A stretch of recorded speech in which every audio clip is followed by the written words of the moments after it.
teman dekatnya, atau yang dia jalin hubungan dengannya adalah orang yang memiliki kedudukan, jabatan, punya kekayaan, kesempurnaan fisik, orangnya cerdas, baik, apalah segala macam sifat yang kira-kira kita banggakan dari seorang teman ada padanya.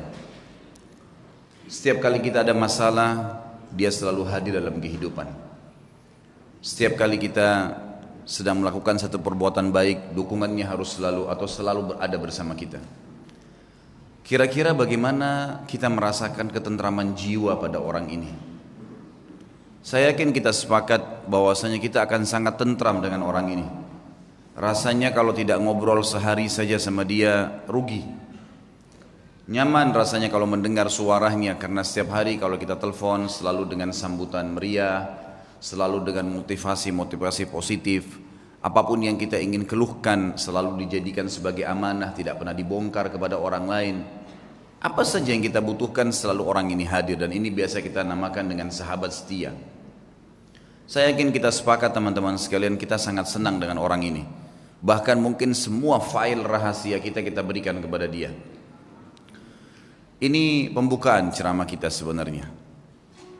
Judul kita teman-teman sekalian, indahnya menjalin hubungan dengan Sang Pencipta Allah. Kalau seandainya kita bisa merasa tentram dengan manusia yang kayak tadi saya berikan ciri-cirinya, dan itu ada, bukan tidak ada dari manusia yang seperti ini, kita bisa merasa tentram. Padahal pada saat kita minta nasihat, dia cuma bisa mengucapkan kata-kata.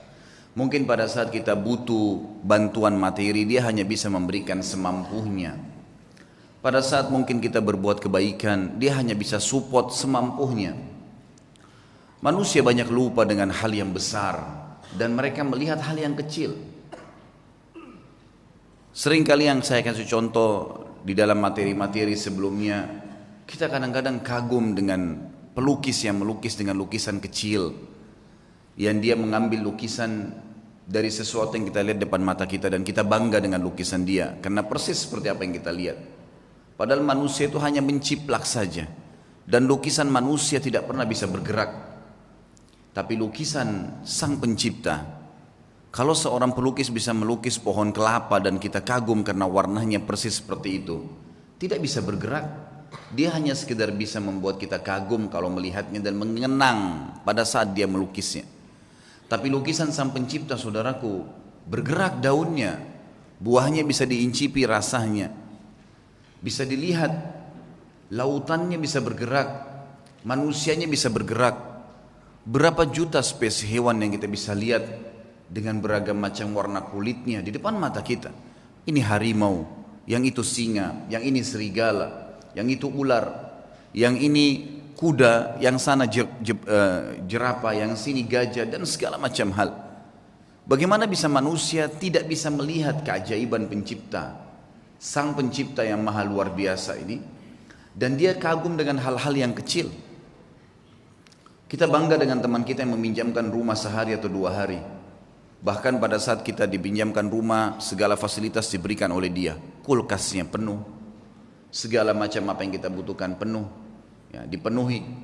Panel listrik tinggal dipencet, kemudian nyala semuanya. Remote AC tinggal dipencet, kemudian nyala semuanya. Lalu kita kagum dengan orang itu. Itu tidak salah, manusiawi. Tapi yang salah adalah Anda tidak bisa menilai panel-panel listrik yang besar. Teman-teman sekalian, bukankah ada matahari yang terbit setiap hari tanpa kita memencet panel listriknya? Bagaimana caranya kita bangga dengan panel listrik yang kecil, dan kita lupakan listrik yang luar biasa, yang tampaknya tidak ada makhluk yang bisa hidup. Bagaimana kita lupa dengan hal yang besar seperti itu? Bagaimana caranya kita bangga dengan lukisan seseorang tadi, dan kita lupa dengan di depan mata kita ribuan makhluk, jutaan, miliaran dari hewan-hewan, dari serangga dengan suaranya, dengan warnanya, dengan gerakannya. Manusia depan mata kita dengan beragam macam paras wajah, warna kulit. Lisan kita bisa mengucapkan kata-kata dengan beragam macam bahasa. Bisa membedakan mana rasa manis, rasa asin, rasa segala macam asam dan seterusnya dalam waktu yang bersamaan. Hidung kita bisa membedakan mana bau wangi, mana bau busuk dalam waktu seketika. Kita lupakan sesuatu yang besar seperti itu, dan kita bangga dengan hal yang kecil Hanya karena teman kita menyemprotkan minyak wangi dan kita rasa wangi? Hanya karena kebetulan kita lewat di sebuah tempat dan kita bisa mengatakan, oh busuk bau ini. Dan kita lupakan alat di hidung kita yang bisa membedakan bau wangi dan bau busuk seketika. Bagaimana bisa manusia lalai dengan hal yang besar dan mereka bangga dengan hal yang kecil, saudaraku. Dan inilah upaya syaitan laknatullahi alaihi untuk menjauhkan manusia dari penciptanya Allah subhanahu wa ta'ala. Allah zat yang maha pemurah, maha penyayang, menyebutkan dengan beragam macam sifat-sifatnya. Dan memang kita lihat depan mata kita. Pada saat Allah betul-betul mengatakan Alhamdulillahi Rabbil Alamin, segala puji bagi Allah Tuhan alam semesta. Memang semuanya memang Dia yang ciptakan. Semuanya yang kita lihat dan kita lihat memang Dia yang ciptakan. Dia pemilik alam semesta ini. Kemudian Ar-Rahmanir Rahim yang maha pengasih dan maha penyayang. Memang benar-benar Dia maha pengasih dan penyayang. Fir'aun yang jelas-jelas mengaku sebagai Tuhan, membantah Musa alaihissalam, kufur kepada Allah dan mengatakan kepada Haman, ya Haman ibni li sarha la'alli attalu ila ilahi Musa wa inni la adhunnuhu kadhiba. Wahai Haman, buatin saya menara supaya saya bisa naik dan saya mau lihat Tuhannya Musa itu. Pencipta dia juga. Dia tantang seperti itu. Mungkin saya bisa lihat Tuhannya Musa dan saya pasti yakin Musa itu pendusta. Tapi apa perintah Allah kepada Musa dan Harun alaihi wassalam? Idhaba ila fir'auna wa qula lahu qawlan layyina. Pergi ke Fir'aun tuh. Hai Musa dan Harun, ucapkan kalimat yang santun. La'allahu yatadzakkar aw yakhsha. Siapa tahu dia mau sadar. Karena dia tidak ngerti nih. Dia enggak tahu itu. Allah subhanahu wa ta'ala dengan kasih sayang yang luar biasa sampai seorang pencuri pun kalau ketangkap, kepergok dan dikeroyoki oleh masyarakat, teman-teman sekalian, itu juga bentuk kasih sayang Allah kepada dia. Demi Allah, kalau Allah enggak sayang sama dia, Allah biarkan dia dengan kesalahannya, maka di depan mata dia ada lubang api neraka yang akan membakar dia. Allah sudah ingatkan sebelum dia mencuri, sebelum dia kepergok, ada rasa takut, rasa khawatir, kemudian mungkin ketangkap sekali, tapi tetap dia ngotot. Bagaimana caranya Allah berhentikan? Didatangkan sebuah masalah yang berat buat dia supaya dia kapok. Kalau Allah biarkan dia tidak kebongkar, bayangkan berapa banyak kerusakan yang akan dibuat oleh orang ini. Dan Allah tahu dengan kemahamurahannya dan kasih sayangnya, hamba ini nggak ngerti, bodoh nih. Dia akan jatuhkan dirinya pada neraka yang dia sulit untuk selamat pada saat itu. Lebih baik sekarang kamu digebukin dan kamu akan tahu bahwasanya itu adalah berbahaya buat kamu kalau kamu lanjutin. Ibnu Qayyim rahimahullah, seorang alim ulama yang mengenal Tuhannya dan tahu bagaimana menjalin hubungan dengan Allah, berkata, Allah itu, kata beliau, kalau saya memberikan penjelasannya tidak disamakan dengan makhluk, tapi contoh beliau datangkan. Seperti seorang anak yang sedang minta tolong pada orang tuanya, kemudian orang tuanya belum memberikan kepada si anak tadi. Kenapa tidak diberikan? Karena ternyata si anak ini mau keluar dan bergaul dengan temannya yang buruk.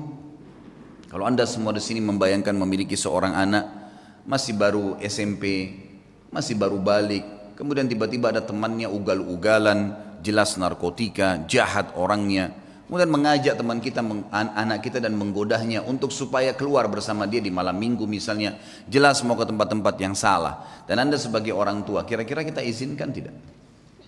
Tidak bakal diizinkan. Kalau orang tua yang berakal, dia tidak mengatakan tidak nak, tidak bisa. Ayah, ibu tolong izinkan saya, jangan. Ayah, ibu tahu, kenapa kita melarangnya? Karena kita tahu anak ini tidak mengerti. Enggak kok, saya bisa jaga diri. Enggak mungkin kok bisa jaga diri nak. Ayah dan ibu lebih tahu. Kata Ibnu Qayyim, Allah Azza wa Jalla lebih tahu dan lebih cinta pada hamba dari dirinya sendiri. Wong Allah penciptanya kok. Allah lebih tahu. Sampai kalau saking bentuk kasih sayangnya Allah, sampai keluarnya kotoran, maaf, dari dubur dan kemaluan anda, itu bentuk kasih sayang Allah. Bayangkan kalau Allah nggak keluarin tuh bekas-bekas makanan. Bukankah orang kalau nggak bisa ngeluarin angin dalam 2-3 hari atau seminggu kembung kemudian harus ke rumah sakit? Bukankah kalau orang tidak, kita cuma tahu makan, kita nggak pernah tahu mana yang ada bakterinya atau tidak dari makanan tersebut, begitu masuk tenggorokan lalu tersortir dengan alami, dengan sistem yang luar biasa, sehingga mana yang jadi nutrisi tubuh, mana yang jadi kotoran. Dan dengan luar biasa Allah cuma memberikan rasa, kita cuma tahu masuk, oh ya mau buang air besar, masuk kamar mandi membuangnya, kita tidak pernah berpikir, bukankah anda mencium baunya busuk? Artinya bayangkan kalau tertinggal di perut kita bau yang busuk seperti itu. Tapi kita cuma tahu manusia melihat hal yang kecil. Oh ya sudah selesai buang air besar, udah keluarlah, udah selesai. Tinggal tahu makan lagi. Siapa yang menggerakkan motor di tubuh Anda ini? Siapa yang membuat mengelolanya? Siapa yang mengeluarkannya? Siapa yang membaginya? Siapa yang mengaturnya? Dan segala macam pertanyaan yang tidak bisa sebenarnya kita gambarkan, teman-teman sekalian.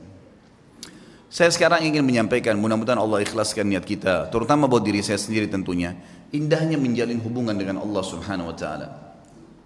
Kalau kita sudah mengenal Tuhan kita, teman-teman sekalian, dan caranya sederhana, hadiri majelis ilmu seperti ini, pelajari tentang rukun Islam, rukun iman, dalami tentang Allah Subhanahu wa taala, rutinkan terus jalankan, maka dengan izin Allah kita akan sampai pada titik nanti mengenal Tuhan kita. Dan kalau kita sudah mengenal Tuhan kita dan kita sudah akrab dengannya, perhatikan efeknya. Kita akan menjadi manusia yang super luar biasa.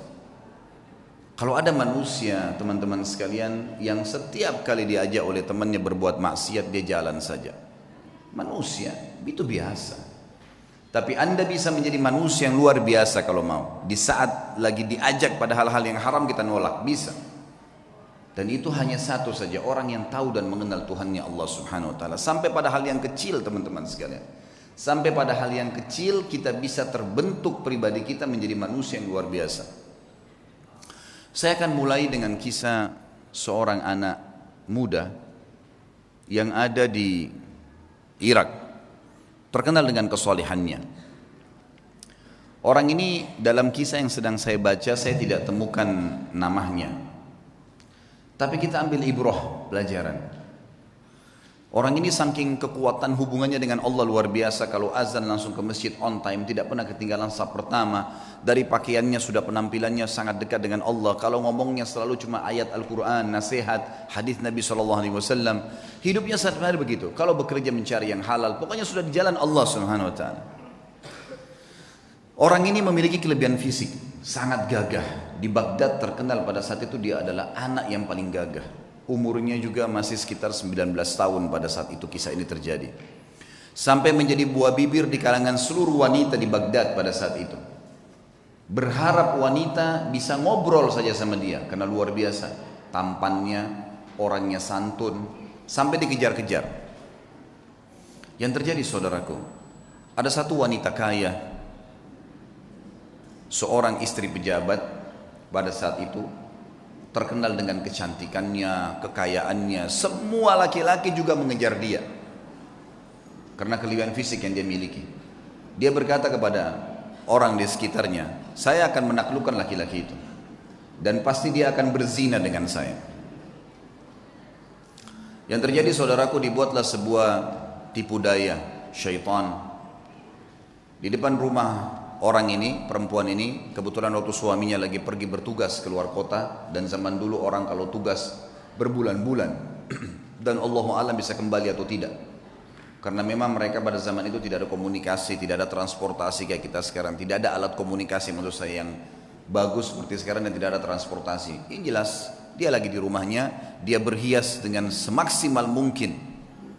Kecantikan yang dia miliki dengan semerbak minyak wangi yang luar biasa. Kemudian dia bilang sama dayang-dayangnya, kalau anak muda itu lewat di depan rumah, bilang kalau di dalam rumah ada orang yang sedang sakit dan tidak ada laki-laki yang bisa bantu, tolong bawa ke tabib. Dijebaklah anak muda ini. Begitu dia lewat, tiba-tiba dayang-dayangnya keluar 3-4 orang dengan teriak-teriak, tolong bantu, tuan kami sedang sakit. Sampai akhirnya tidak ada laki-laki dan tolong bantulah. Akhirnya si laki-laki ini masuk ke dalam rumah tersebut. Waktu dia masuk dalam rumah tersebut, saudaraku seiman, maka yang terjadi adalah, yang terjadi pada saat itu, ditutup pintu. Kemudian si perempuan yang tadi licik ini berkata, kalau kau tidak mau berzina dengan saya akan teriak bahwasanya kau sengaja datang untuk mengganggu saya di rumah saya. Dijebak. Waktu itu rumah semua berdekatan, sedikit teriakan sudah kedengar. Serba salah, apa yang harus dia lakukan?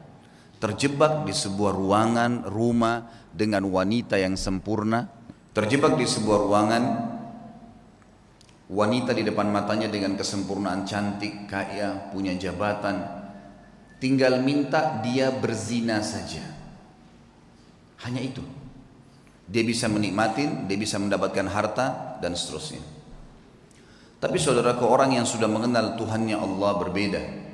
Dia sudah tahu siapa dia sudah tahu siapa yang akan dia hadapin dari makhluk juga ini. Dia sudah tahu bagaimana hukum Tuhannya, dia sudah tahu janji-janji Allah nanti kalau dia meninggalkan yang haram, nantinya di surga akan dibalas apa. Dia sudah pelajari semuanya.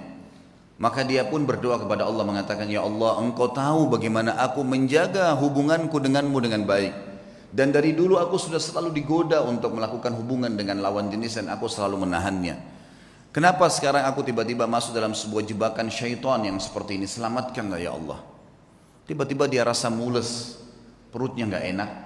Kemudian dia bilang, saya mules, saya butuh kamar kecil. Kata perempuan tersebut, kamar kecil di depan mata saya ini, buka, silakan masuk. Tapi tetap setelah kau keluar kau akan zina dengan saya. Kalau enggak saya akan teriak.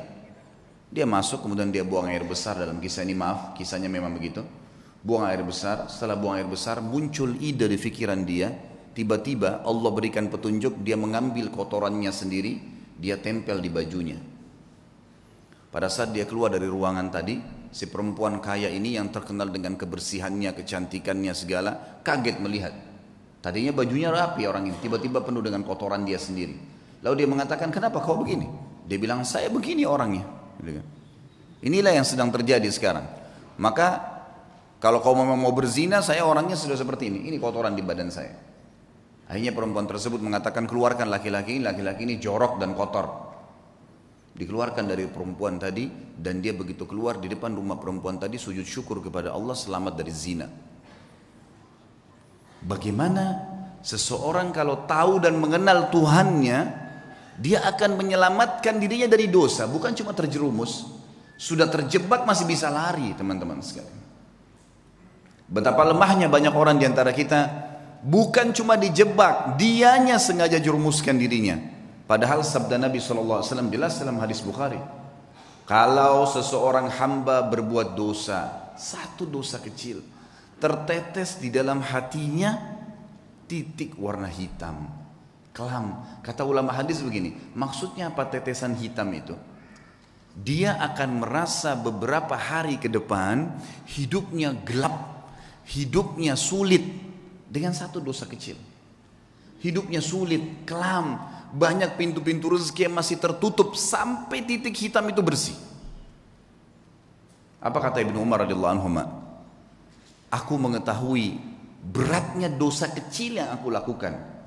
Akar dzam, dosa yang paling kecil, mungkin kita cuma melihat sesuatu yang biasa, mungkin cuma sekedar dengar sesuatu yang tidak disengaja. Saya tahu Allah mengharamkan saya sholat berjamaah subuh di masjid sebulan. Terharamkan dari ibadah gara-gara dosa yang paling kecil bagi dia. Sampai saya kadang-kadang teman-teman sekalian kalau menyimak kisah orang-orang saleh ini menganggap diri kita luar biasa kecil. Saya pernah diajak sama istri saya ke satu tempat, butuh sekali harus masuk di mall. Lalu kemudian saya ambil headset handphone saya pasang di kuping.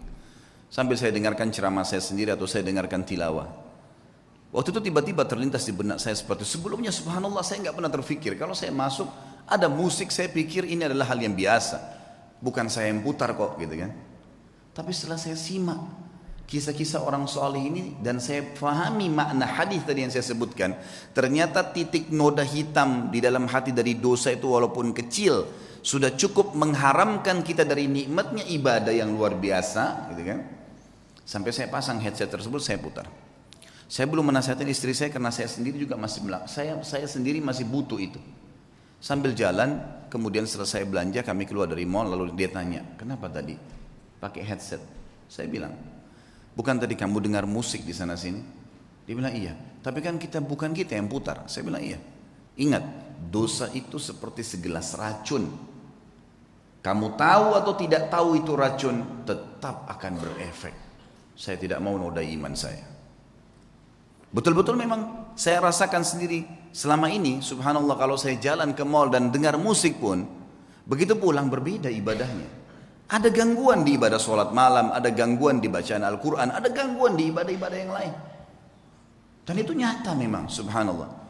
Makin kental kita jaga hubungan dengan Allah subhanahu wa ta'ala, makin jeli kita hati-hati dalam menjaga hubungan dengan Allah, maka makin kental hubungan dengan Allah subhanahu wa ta'ala, makin terasa itu kenikmatan imannya.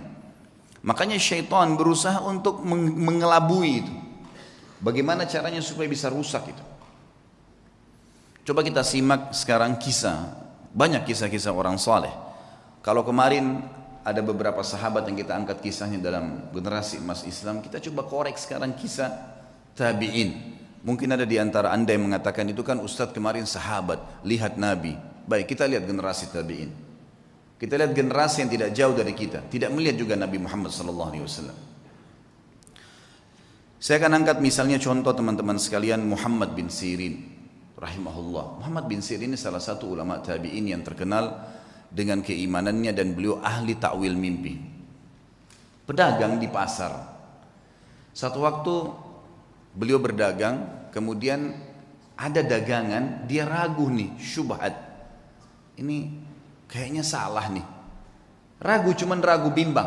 Harganya 40.000 dirham. Ini luar biasa jumlahnya. Ini bisa mungkin sampai puluhan juta, mungkin 60-70 juta. Ditinggalin sama dia, nggak jadi transaksi.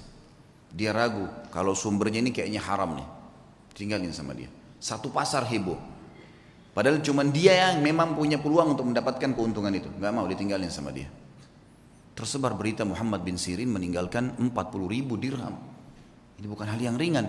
Seorang pedagang tahu nih keuntungannya. Baiklah. Besok pagi kejadian, ada satu orang transaksi di tokohnya, berikan uang, gitu kan, kurang 2 dirham. Kurang 2 dirham. Kata Ibnu Sirin, demi Allah, kau belum membayar 2 dirham itu. Kata orang itu, 2 dirham, demi Allah saya sudah bayar. Kata Ibnu Sirin, demi Allah kau belum bayar. Ribut nih. Satu pasar sampai datang. Lihat, ribut dengan 2 dirham. Lalu kata teman-temannya, waktu itu akhirnya orang ini akhirnya membayar 2 dirham. Setelah itu Ibnu Sirin berikan barangnya pergi. Orang-orang pasar tanya, wahai Ibnu Sirin, kemarin anda meninggalkan 40.000 dirham karena syubhat. Sekarang anda bersumpah atas nama Allah kena ngejar 2 dirham. Apa kata Ibnu Sirin? Orang yang mengenal Tuhannya. Ini yang penting teman-teman sekalian. Dia mengatakan, demi Allah saya bersumpah karena saya tidak mau dia makan haram. Karena saya tahu itu haram bagi dia. Dia tinggalkan 40.000 dirham yang bisa dia dapatkan. Kadang-kadang kita, alah nanti aja deh. Gampang nanti baku atur kalau orang kita bilang. Biasa begitu. Tutup mata aja dulu, yang penting sekarang masuk dulu uangnya. Lupa. 1 rupiah sudah cukup membuat anda masuk rumah sakit sebulan teman-teman. Kalau haram. Hati-hati. Imam Nawawi rahimahullah. Imam Nawawi ini pernah mendengar berita tetangganya kambingnya hilang. Tetangga dia bilang sama dia, kambing saya hilang, gak tahu siapa yang ambil. Saya udah cari di tempat-tempat yang biasa saya gembalain gak ada, berarti dicuri nih. Imam Nawawi tidak beli kambing 1 bulan. Gak beli kambing.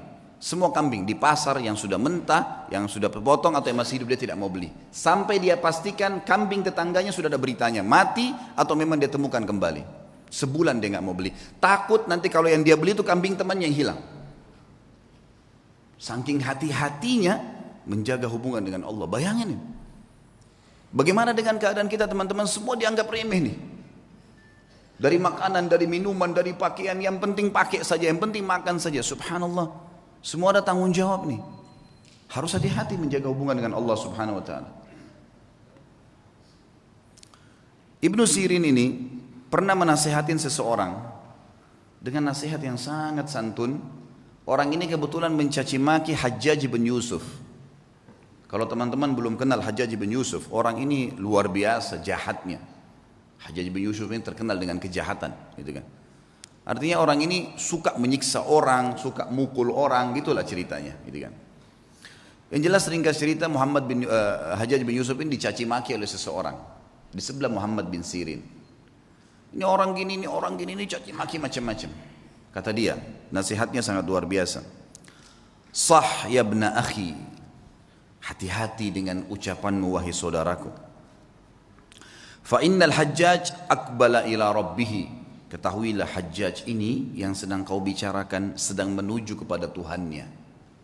Ini sedang menuju kematian ini. Tidak usah khawatir, sejahat apapun dia, sehebat apapun dia, pasti mati. Dia sedang menuju ke Tuhannya. Wa innaka innama taqdimu 'ala Allahi yaumal qiyamah, dan kau juga sedang menuju kepada Tuhanmu dan kau akan bertemu dengannya pada hari kiamat nanti. Satajid anna ahqara dzam min dzunubika asyarru min ala nafsika min a'dhami fa'alahu Hajjaj. Dan pada hari itu, di hari kiamat, kau akan temukan dosamu yang paling kecil, kau akan lebih khawatir dan lebih takut daripada dosa terbesarnya Hajjaj yang pernah dia lakukan. Dia akan dihukum sama Allah. Tapi nanti hari kiamat kau akan temukan dosamu yang paling kecil adalah sesuatu yang lebih kau takuti daripada dosa terbesarnya Hajjaj. Falikulli imri'in sya'nun yughni. Ketahuilah, semua orang akan sibuk dengan perkaranya sendiri. Ya. Wa'lam anna Allah azza wa jalla sayakhtassu minal Hajjaj mimman zalamahum.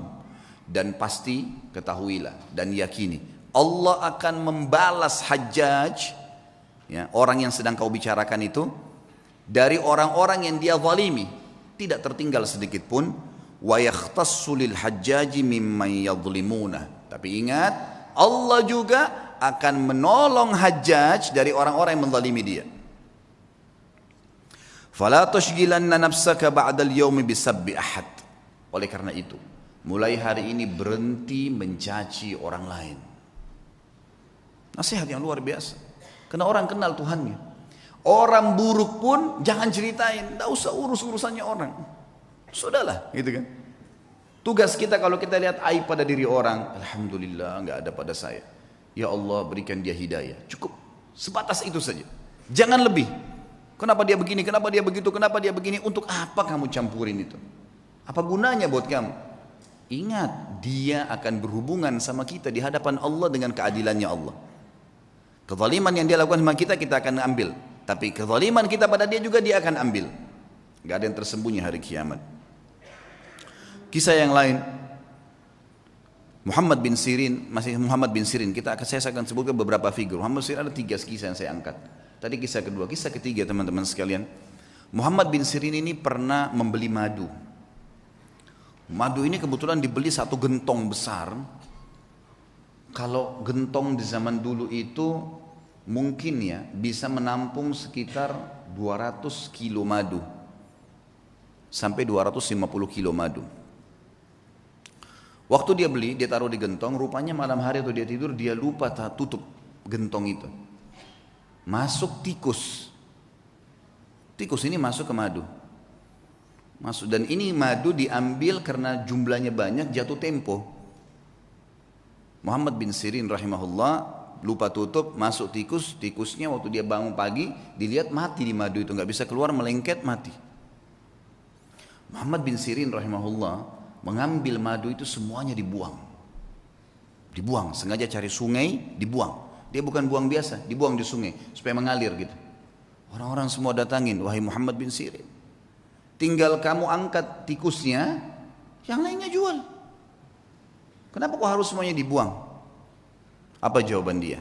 Demi Allah saudaraku, aku tidak tahu tetesan mana madu yang kena bakteri, yang kena kotorannya, najisnya tikus itu, sehingga saya jual pada seseorang dan saya menipunya gitu. Maka saya lebih baik rugi semuanya daripada saya dihisab sama Allah hari kiamat. Luar biasa imannya. Dibuang, dialirkan semua. Kisahnya berlanjut, subhanallah. Pemilik madu datang nagih. Beberapa waktu kemudian, wahai Ibnu Sirin, tagihannya. Kata Ibnu Sirin, saya belum punya uang. Kata dia, baiklah, bagaimana jalan keluarnya? Ibnu Sirin bilang, kasih saya waktu, beberapa waktu saya akan bayar. Baiklah, dikasih waktu. Berjalan waktu, sama Ibnu Sirin dengan hikmah Allah belum punya duit. Orang ini hanya mengeluh kepada hakim. Hakimnya manggil, Muhammad bin Sirin ulama besar, dipanggil, dihormatin di pengadilan, lalu dikatakan, wahai Ibnu Sirin, bagaimana kasus anda? Dia bilang, hukum di tangan anda. Ceritanya begini, dan memang saya belum punya apa-apa. Kata hakim, kalau begitu anda akan dipenjarakan. Kata Ibnu Sirin, lakukan, penjarakan. Dipenjarain Ibnu Sirin sampai tunggu siapa yang bisa bayarin buat dia gitu. Subhanallah, penjaga penjara tahu siapa Ibnu Sirin, ulama besar. Kata penjaganya apa? Wahai Ibnu Sirin, kalau malam hari pulanglah tidur dengan keluarga anda, pagi silakan anda kembali ke sini. Kira-kira bagaimana tuh kalau kita ditawarin begitu? Penjara-penjara silakan pulang ke rumah, nanti pagi datang lagi ke sini. Gitu.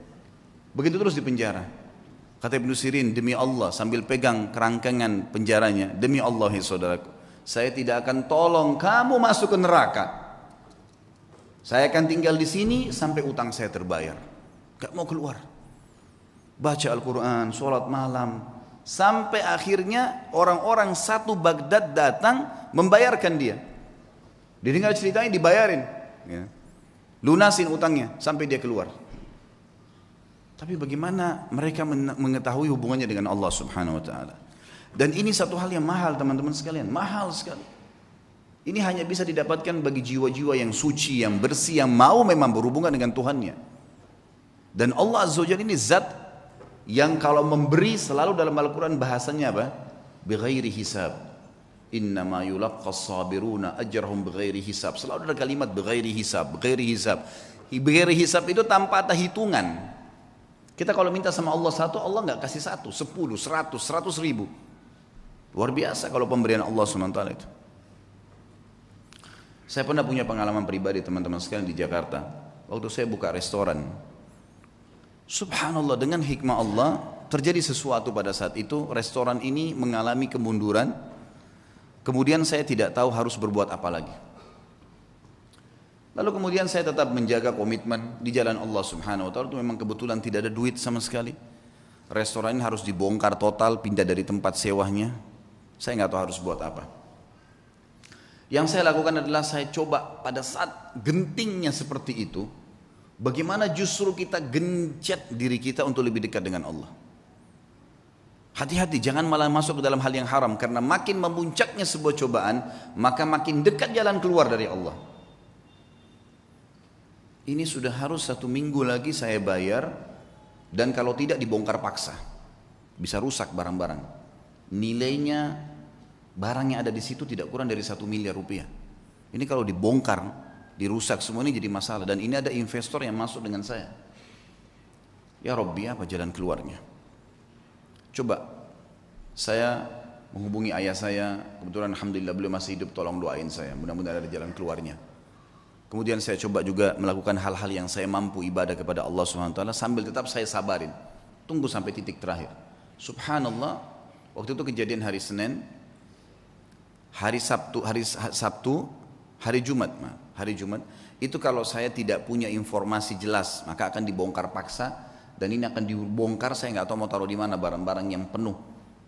Jumlah luasan restoran 163 meter yang sangat besar, penuh dengan barang-barang. Mau ditaruh di mana nih? Ada coolernya, ada chillernya, ada macam-macam. Subhanallah, hari Rabu saya pengajian malam di Blok M Square di Jakarta. Ada satu jemaah saya, jazakallah khair. Beliau rupanya penggemar ceramah tapi sering dengar di YouTube. Tinggal di Perancis, orang kita. Beliau datang, bukan WhatsApp ke saya, Ustaz saya lagi mau ke Jakarta, saya lagi di Jakarta, saya ingin hadir langsung ceramahnya Ustaz. Oh fadlan, silakan antum datang ke Blok M Square hari Rabu malam ini. Kebetulan maghrib Isya ada materi dosa-dosa besar, habis Isya insya Allah akan ada tanya jawab sampai jam 9 malam. Datanglah beliau, habis selesai ceramah dia datang salaman sama saya, karena saya belum pernah lihat fisiknya, cuman selama ini kontek-kontekan program sosial yang saya kasih, sumur lah, beli motor buat dai lah, beragam macam program yang saya kadang-kadang buat di pengajian, itu semua dia ikut menyumbang. Sampai terakhir jazakallah khair, beliau nyumbang untuk mengumrohkan 2 orang hafidh Quran. Yang saya buatin program, kemudian alhamdulillah dia ikut. Yang jelas teman-teman sekalian, saya waktu itu kemudian saya ngobrol sama dia habis sholat, lalu kemudian saya kasih di mobil saya, kebetulan ada beberapa buku agama, silahkan ambil, bawa pulang, mungkin antum bisa baca-baca. Pas mau pisah, hitungan 2 menit sebelum pisah, dia ngomong sama saya, Ustaz saya kemarin ke Ajwad, ke restoran antum, tapi tutup. Oh iya akhi, udah tutup itu, mungkin sekitar sebulan sekalian tutup, dan memang keadaannya sekarang kayaknya udah gak bisa saya lanjutin sewanya karena terlalu mahal. Dan ini insya Allah akan mungkin dibongkar, dalam 1-2 hari ini sudah akan dibongkar. Mungkin memang tidak bisa buka lagi. Loh kenapa Ustaz masalahnya? Saya ceritain sepintas. Karena sewa ini harus bayar per bulan sekian, jadi saya tidak bisa menjalankan lagi. Tapi memang nilainya restoran sekian, mungkin saya akan buka. Saya sudah coba tawarkan saham ke beberapa jemaah, memang belum ada jalan keluar. Emang sahamnya berapa Ustaz? Sahamnya sekian saya bilang. Ada nilai yang saya sebutin tentunya tidak layak saya sebutin dalam pengajian. Kemudian dia bilang sama saya, kenapa Ustadz baru bilang? Saya sebenarnya baru kemarin ikut investasi di satu perusahaan yang saya inginin. Baik Ustadz, berikan saya waktu. Malam ini saya bicara sama istri, siapa tahu ada jalan keluar. Fadhal, silahkan. Saya pulang ke rumah, kemudian saya setelah mandi segala, mungkin sekitar jam 10 malam saya dihubungin sama beliau. Ustadz, saya sudah musyawarah sama istri, kayaknya saya akan ikut sama antum nih. Investasi. Restoran itu kita bongkar, pindah dari satu tempat, kita sewa, kita pindah semua. Tiba-tiba. Ini orang datang dari Perancis, Allah utus datang ke saya ke Jakarta, kemudian kasih jalan keluar. Dan teman-teman kalau saya sebutin nilainya, dia kasih uang ke saya cash 650 juta. Saya sampai gak bisa tahan, waktu itu nangis, sujud-sujud sama Allah, ini jalan keluar bagaimana ini? Saya langsung datang ke mallnya, waktu itu saya bahasakan ini saya mau buka kembali, dia bilang udah nggak bisa Pak, harus bongkar. Baiklah, berikan saya waktu, saya sudah punya anggaran, saya sewa. Besoknya saya keliling, subhanallah, saya lowongin waktu, tidak ada saya kosongin pengajian, saya dapat tempat kontrakan baru, ada tempat lebih besar, saya bisa bayar, pindah semua dengan mudahnya. Dalam 2 minggu setelah itu sudah pindah semua, alhamdulillah, dan sekarang berjalan sudah hampir 2 tahun. Sabar sedikit dalam ketaatan, dan Allah Azza wa Jal ada bersama kita teman-teman sekalian. Innallaha ma'al ladzina taqaw wal ladzina hum muhsinun. Allah sudah katakan, Allah akan selalu bersama dengan orang yang beriman dan orang yang berbuat baik. Ini enggak, kadang-kadang orang sudah dalam keadaan genting, susah, maksiat lagi. Tambah kebar, tambah mabuk, tambah berzina, menambah menumpuk-numpuk masalahnya. Sementara masalah kecil saya sudah cukup membuat masalah yang besar buat kita. Maka harus sabar. Yakin dengan Allah Subhanahu wa taala. Kita dengarkan kisah Asy-Syu'bi. Syu'bi terkenal seorang ulama tabi'in, nama lainnya Amir bin Syurahbil rahimahullah. Beliau pernah menjadi penasehat khalifah. Penasehat khalifah ini zaman dulu kelebihan khalifah-khalifah Islam kita, itu mereka menjadikan penasehat-penasehatnya selalu ulama. Sehingga memang terkontrol terus, terawasi. Ini boleh nggak? Nggak boleh. Ini boleh nggak? Boleh. Kita lihat kalau kisah sukses pemimpin kita selalu di sebelahnya ada alim ulama. Kalau yang jauh dari ulama pasti udah kacau semua tuh, gitu kan. Maaf saya tidak singgung siapapun tentunya, tapi saya membahasakan ini umumnya, histori. Kalau kita lihat coba baca deh, suksesnya pemimpin-pemimpin khalifah-khalifah kita, gitu kan. Itu semua di sebelahnya memang ada penasihat para ulama. Waktu Abu Bakar menjadi khalifah, penasihatnya Umar bin Khattab. Waktu Umar bin Khattab jadi khalifah, Ali bin Abi Thalib dan Uthman menjadi penasihatnya. Waktu Uthman bin Affan, Abdurrahman yang menjadi penasihatnya Ali bin Abi Thalib dan dan Sa'ad bin Abi Waqqas. Terus begitu, mereka saling minta orang-orang di sebelahnya jadi penasihat. Subhanallah, khalifah ini sangat terkenal dengan kesolehannya. Abdul Malik bin Marwan namanya. Saleh dia jadikan penasihatnya Syu'bi. Syu'bi seorang ulama yang terkenal, ulama hadits, ulama fikih dan seterusnya. Pernah satu waktu khalifah ini menahan sebagian orang, tapi belum jelas orang ini salah atau enggak. Penjarain dulu deh, gitu kan. Dipenjarain dulu untuk memastikan orang ini salah atau tidak. Gitu. Maka beliau di sebelah khalifah tidak tinggal diam, langsung menasihatin mengatakan, ya Amiral Mukminin, wahai pemimpin orang-orang yang beriman, in kunta habastahum bil batil, kalau anda menahan mereka dengan batil, enggak benar nih, fal haqqu yukhrijuhum, pasti kebenaran akan mengeluarkan mereka. Wa in kunta habastahum bil haqq fal af'u yas'auhum, kalaupun anda menahan mereka karena mereka salah, maka Allah lebih memuji sifat memaafkan. Nasihat yang luar biasa. Maka Abdul Malik pun rahimahullah langsung memaafkan orang-orang tersebut, menyelesaikan hak-haknya orang yang diambil, ya. Betul-betul kebutuhan pada saat itu bukan hal mencuri, bukan hal yang apa ya, hal-hal yang masih bisa ditoleransi karena memang ada perseruan yang akhirnya masih bisa ditoleransi.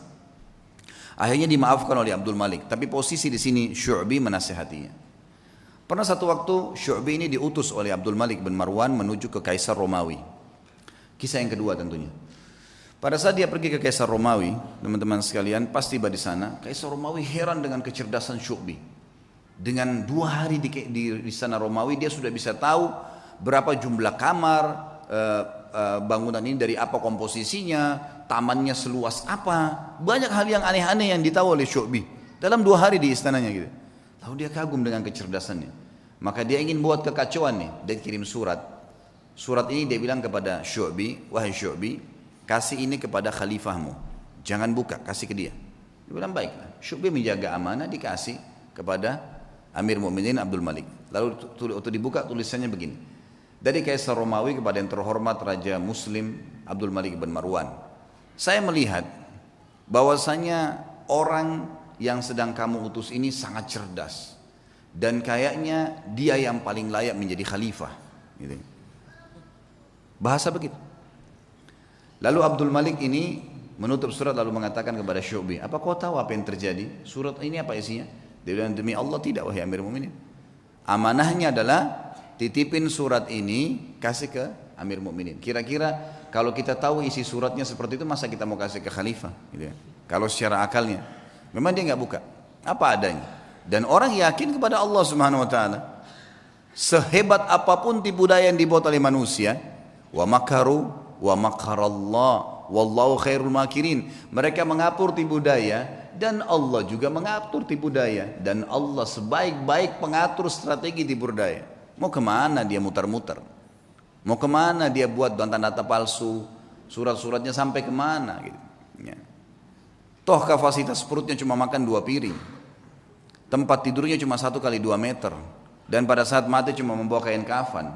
Mau dibawa kemana tuh mobil yang dibeli dari uang haram, tas-tas bermerek, dompetnya, makanan-makanan mewah yang dia makan akhirnya jadi kotoran dan jadi penyakit buat dia. Kebodohan, karena tidak faham. Ringkas cerita adalah, kata Syu'bi, demi Allah saya tidak tahu ya Amir Mu'minin. Kata dia, sesungguhnya Raja Kaisar Romawi itu menulis surat mengatakan kagum dengan kecerdasanmu, dan dia berkata gitu kan, kalau kamu adalah orang yang paling layak jadi khalifah. Kata Syu'bi, demi Allah yang bermukminin, karena dia belum kenal anda. Kalau dia kenal anda, pastilah otomatis dia akan tahu bahwasanya anda lebih cerdas daripada saya. Lalu kata Abdul Malik, saya sudah faham apa maksudnya. Lalu kemudian dia kirim surat lagi ke Raja Romawi, dan dia berkata kepada dari Amir Mu'minin Abdul Malik bin Marwan dan kepada Kaisar Romawi, apa yang kamu ucapkan itu ya, sebenarnya sudah saya baca kalau kau ingin mengacaukan kerajaan saya. Dan ketahuilah, saya dan Syu'bi bersaudara karena Allah dan tidak akan pernah kau bisa masuk di dalamnya. Lalu pengantar surat ini rupanya waktu dia ngantar surat, dia sempat di sebelahnya Kaisar Romawi, dia dengar. Maka dia mengatakan, ya demi Allah, kata si Kaisar Romawi, tapi dalam bahasa Arab diterjemahkan, karena mereka juga memanggil Allah, orang-orang Kristen gitu kan. Demi Allah, saya tidak ingin kecuali itu, ingin mengacaukan kerajaannya. Tapi hubungan antara seorang mukmin dengan mukmin, teman-teman, atasan dengan bawahannya, tidak mudah dikoyahkan kalau dia kenal Allah Subhanahu wa taala. Orang ketiga datang membuat fitnah, membuat apa, semuanya tidak akan ada masalah buat dia. Kisah yang lain, Atha bin Abi Rabah rahimahullah. Atha bin Abi Rabah ini teman-teman sekalian pernah, tentu Atha ini sedikit saya berikan gambaran, dan ulama mengatakan dalam ilmu jarh wa ta'dil, dalam ilmu hadis kita boleh ada hal-hal yang boleh disebutkan kalau berhubungan dengan kekurangan seseorang, kalau memang itu ciri khasnya, atau sesuatu yang kalau disebutkan tanpa menyebutkan nama pun, nah ini masuk bukan dalam ghibah. Yang jelas ulama menyebutkan ciri fisik di sini, seperti mereka menyebutkan Nabi SAW jarbu, tidak tinggi tidak pendek, itu bukan aib. Atha bin Abi Rabah ini seorang budak hitam, kulit hitam, disebutkan dalam buku-buku tentang penjelasan biodata beliau, orangnya kurus, kaki kanannya pincang, mata kanannya rusak. Fisiknya sangat kurang, rahimahullah. Tapi waktu Atha bin Abi Rabah menjadi ulama, khalifah waktu itu Sulaiman bin Abdul Malik, adiknya tadi Abdul Malik bin Marwan itu, anaknya Abdul Malik bin Marwan. Waktu sudah meninggal ayahnya, dia jadi khalifah. Sulaiman bin Abdul Malik ini orangnya baik, khalifah dan suka dengan alim ulama. Dia mengeluarkan peraturan kalau tidak boleh mengeluarkan fatwa di musim haji kecuali Atha bin Abi Rabah, orang alim ulama. Karena ini dalam haji tidak boleh sembarangan nih. Sampai Atha bin Abi Rabah dapat julukan ya alimnya ulama, gurunya para ulama. Ulama-ulama pun kalau datang di Mekah banyak meminta nasihat dari beliau. Atha bin Abi Rabah ini rahimahullah, di musim haji datanglah Sulaiman ibn Abdul Malik khalifah dengan anaknya, dengan ketampanannya, dengan dayang-dayangnya, dengan kebesarannya, buka kemah besar, kemudian masuklah wukuf di Arafah. Sementara wukuf, Sulaiman mengatakan, di mana sahibuk, aina sahibukum, mana nih teman kalian nih. Biasanya kalau bahasa sahibukum ini santun dari khalifah untuk mufti, ya, untuk muftinya. Atha bin Abi Rabah ini ada di mana? Kata mereka Amirul Mukminin lagi di kemahnya, lagi menunggu orang-orang yang lagi antri, lagi antri bertanya gitu. Dia bilang saya punya hajat, saya ingin datang ke sana. Baiklah, Sulaiman datang. Sulaiman ini dia menunjuk si, ya, Atha bin Abi Rabah jadi mufti, dia yang memberikan gaji, gitu kan? Pemimpinnya lah. Ya. Dan itu khalifah. Dan perlu diketahui Sulaiman belum lagi di zamannya ini khilafah Umayyah jadi luas sekali, luar biasa, gitu kan? Kuasanya sangat luas karena ayahnya juga punya kekuatan militer yang besar. Ringkas cerita dia pun datang dan dia seorang saleh. Begitu dia masuk ke kemahnya Atha bin Abi Rabah, disambut oleh Atha bin Abi Rabah, pelukan, ngobrol, saling menyebutkan kata-kata yang santun satu sama lain sebagaimana adab seorang muslim. Setelah itu Atha bin Abi Rabah bertanya, "Wahai Amir Mukminin, kenapa Anda datang ke sini?" Kata dia, "Saya punya hajat, ada pertanyaan yang saya mau tanya." Kata Atha bin Abi Rabah, ini orang tadi saya bilang ya, kekurangan fisiknya ada, dia pegawainya yang datang ke dia ini, kalau mungkin maaf teman-teman di gubernuran sini, presiden langsung yang datang, bukan cuma gubernur, langsung datang, langsung ke ruangan dia karena ada hajat yang dia mau sampaikan misal, gitu kan. Datanglah teman-teman sekalian, lalu dia mengatakan, atau mengatakan hajat Anda pribadi, pertanyaan pribadi, atau hajat umat Islam? Kata Amir Mu'minin, hajat saya pribadi, pertanyaan saya pribadi. Atha mengatakan, kalau begitu Amir Mu'minin, mohon maaf, Anda keluar antri bersama muslimin. Karena ada yang sudah antri sebelum Anda punya hajat pribadi. Kalau itu hajat umat Islam, saya akan dahulukan Anda. Orang di sekitar Sulaiman ini marah, tapi Sulaiman diam. Rahimahullah. Beliau sangat luar biasa. Mana ada presiden atau raja mau dipermalukan begini? Kan tinggal jawab selesai kan gitu. Tapi beda nih. Ini namanya muru'ah ya. Kehormatan, menjaga kesucian kehormatan dengan Allah. Luar biasa. Silakan Anda antri karena muslimin sudah antri sebelum Anda. Sulaiman keluar antri. Ini orang di belakangnya sudah pada marah nih. Ajudan-ajudannya segala sudah luar. Ini kalau bukan karena Sulaiman, dalam riwayatnya dikatakan kalau bukan karena Sulaiman diam, maka kami sudah ngamuk nih gitu. Gitu kan? Ini kalau orang sekarang sudah remuk-remuk tulangnya gitu kan. Subhanallah antri. Dan Atha bin Abi Rabah dalam kisah ini dikatakan menjawab fatwa dengan tenang. Hukumnya begini sampai selesai, sampai giliran datang Sulaiman. Begitu datang bertanya dijawab juga dengan tenang. Sudah selesai, pulang, sudah pamit pergi. Begitu kembali ke istana, tentu ada masalah nih ya. Sulaiman menarik dengan keimanannya juga akhirnya dia mengatakan, kumpulin semuanya, kumpulin semua kerabat saya yang ada hadir di sini dan semua ajudan pemerintahan. Dipanggil semua kumpul. Di kemah yang besar mereka kumpul. Lalu dia mengatakan, apa yang kalian lihat bukanlah sesuatu yang mempermalukan. Amir Mu'minin, raja, bukan sesuatu yang mempermalukan. Dan demi Allah, Allah memuliakan Atha bin Abi Rabah dari saya karena ilmunya. Dan di dalam Islam memang seorang alim di atas seorang amir. Dan memang saya punya hajat pribadi, maka jangan pernah ada yang merasa marah dengan Atha bin Abi Rabah, karena saya sendiri tidak marah dengan dia. Dan wahai anak-anakku dan para ajudanku, belajarlah agama karena ilmu agama akan mengalahkan singasana para khalifah. Tapi bagaimana teman-teman? Khalifah bisa begitu, Atha bin Abi Rabah alim bisa begitu. Dan semua dengan lapang dada bisa menjaga. Kenapa? Karena mereka yakin ada raja yang sebenarnya, Allah Azza wa Jalla. Kita teman-teman cuma kebetulan saja beda formalitas nih, baju bedanya cuma sementara. Ini jabatannya oh ini si fulan, ini mobilnya bedanya begini. Itu cuma hiasan, kemasan. Sama dengan makanan, misal kalau di Makassar ada coto yang ditaruh di mangkuk yang mahal, ada yang ditaruh di piring yang biasa. Tapi sama saja coto, gitu kan gitu. Mudah-mudahan bahasa ini bisa difahamin, gitu kan. Karena kalau makanan langsung paham biasanya. Satu waktu, kisah yang lain, Atha bin Abi Rabah mendatangi. Jadi Sulaiman meninggal dunia. Khalifah tadi meninggal dunia, sudah lewat waktunya dia meninggal dunia.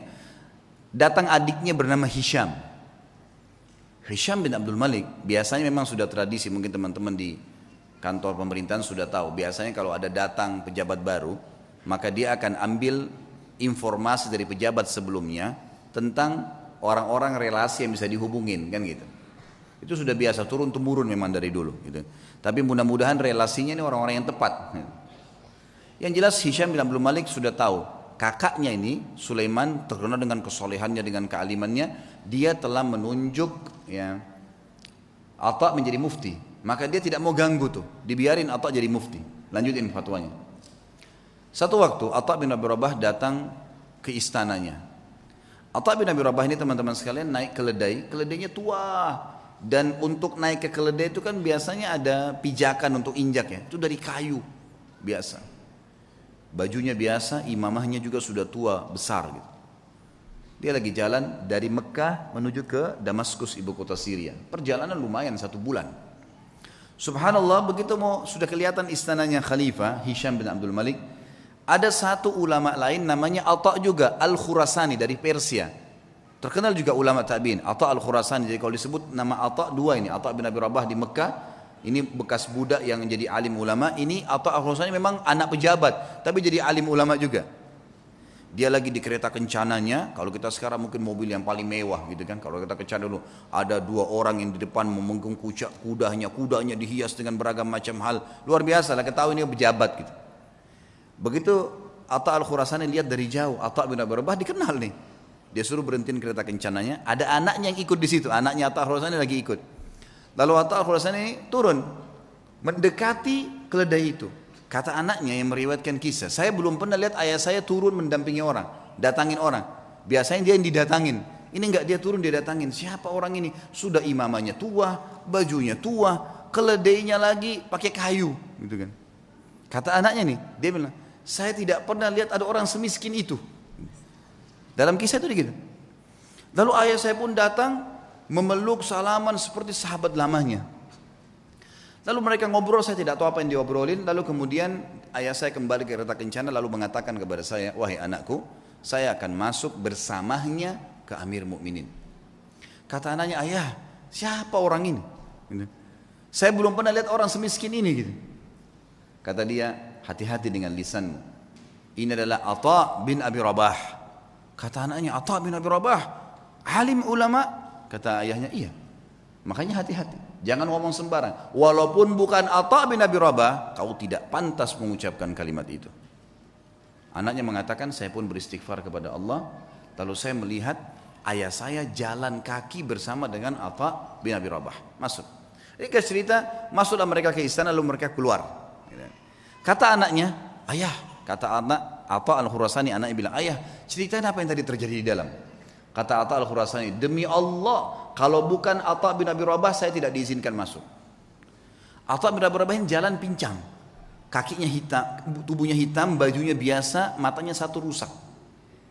Jalan. Dia bilang, begitu kami masuk, ini Atha Al-Khurasani dengan baju jubahnya yang mewah dan seterusnya. Jalan. Dia bilang, begitu demi Allah kami masuk pintu gerbang istana, Hisham bin Abdul Malik berdiri dari singgasananya. Raja berdiri, kemudian mendekati Atha bin Abi Rabah, dan orang-orang tidak tahu nih Atha bin Abi Rabah siapa. Pejabat-pejabat ini banyak yang tidak tahu karena cuma dengar namanya. Lalu julukannya Atha bin Abi Rabah ini adalah Abu Muhammad, anaknya Muhammad. Hisham mengatakan, hahuna Aba Muhammad, kesini ayahnya Muhammad. Atha bin Abi Rabah setiap mau mampir ke sebuah kursi dia bilang, la hahuna Aba Muhammad, dirangkul terus tangannya. Kata Atha Al-Khurasani, begitu sudah dekat dengan singgasananya, lalu kemudian saya dipersilakan duduk. Atha Al-Khurasani dipersilakan duduk. Lalu Atha bin Abi Rabah demi Allah didudukkan di sebelah singgasana khalifah, sebelahnya pas. Dan belum pernah singgasana khalifah diduduki oleh orang lain termasuk anaknya khalifah. Enggak boleh duduki singgasana itu. Hisham mengajak Atha bin Abi Rabah yang luar biasa begitu kehidupannya tadi, kondisinya duduk di sebelahnya. Lalu kata Hisham, ya Aba Muhammad, ada hajat apa? Kata dia, ada hajat saya. Hajat yang pertama dia bilang, penduduk Mekah dan Madinah wahai Amir Mu'minin, tetangganya Allah dan tetangganya Rasulullah SAW. Karena di Mekah ada Ka'bah, berarti orang yang tinggal di Mekah kan tetangganya Allah, bahasa santunnya begitu. Di Madinah ada rumah Nabi SAW, walaupun ada kuburannya beliau sekarang, sudah jadi kuburan, tapi kan rumahnya Nabi masih ada. Itu kan, masuk dalam masjid. Tetangganya Rasulullah SAW terlambat ataya mereka. Ataya ini kayak pemberian yang diberikan oleh kerajaan, ya, dari khilafah diberikan kepada masyarakat semua, kaya atau miskin semua dapat. Dari hasil pendapatan negara nanti dikeluarkan untuk kebutuhan negara, kemudian sisanya dibagi rata. Itu haknya masyarakat. Penduduk Mekah dan Madinah tetangga dengan Rasulullah SAW terlambat ataya mereka. Maka saya mengingatkan anda kepada Allah agar memberikan kepada mereka. Baik. Kata Hisham, ya gulam, sekretaris datang, catat dan berikan sekarang juga. Ada lagi hayanya Muhammad? Ada lagi. Para mujahidin yang membela perbatasan kaum muslimin, mereka ribat setiap hari. Terlambat gaji-gaji mereka. Ada istri dan anak mereka mengeluh dengan saya. Maka berikan hak mereka. Ya gulam, catat, segera jalankan pesannya Aba Muhammad. Ada lagi hayanya Muhammad, terus aja Atha menyampaikan hajat muslimin. Gak ada hajat dia pribadi nih, hajat begini, hajat begitu. Ringkasnya adalah terakhir, sudah 5 hajat, 6 hajat disampaikan. Kata Amir Mu'minin, masih adakah hayat Muhammad? Kata Atha Al-Khurasani, demi Allah Atha bin Abi Rabah berdiri dengan tegak di depan Amir Mu'minin, lalu mengatakan kalimat yang membuat istana itu kalau mau goncang bisa goncang. Dia mengatakan apa? Wahai Amir Mu'minin, ada hajat yang lebih penting dari semua yang saya sampaikan tadi. Kata Hisham, apa itu wahai Atha? Aba Muhammad, apa itu? Ini orang-orang kaget, belum pernah ada orang khalifah duduk, dia berdiri depannya dan dia menunjuk nih, ada hajat yang lebih penting. Kata dia, apa itu hai ayah Muhammad? Demi Allah wahai Amir Mu'minin, kau dilahirkan di muka bumi ini sendirian, dan kau juga akan mati sendirian, dan kau akan dihisab oleh Allah sendirian.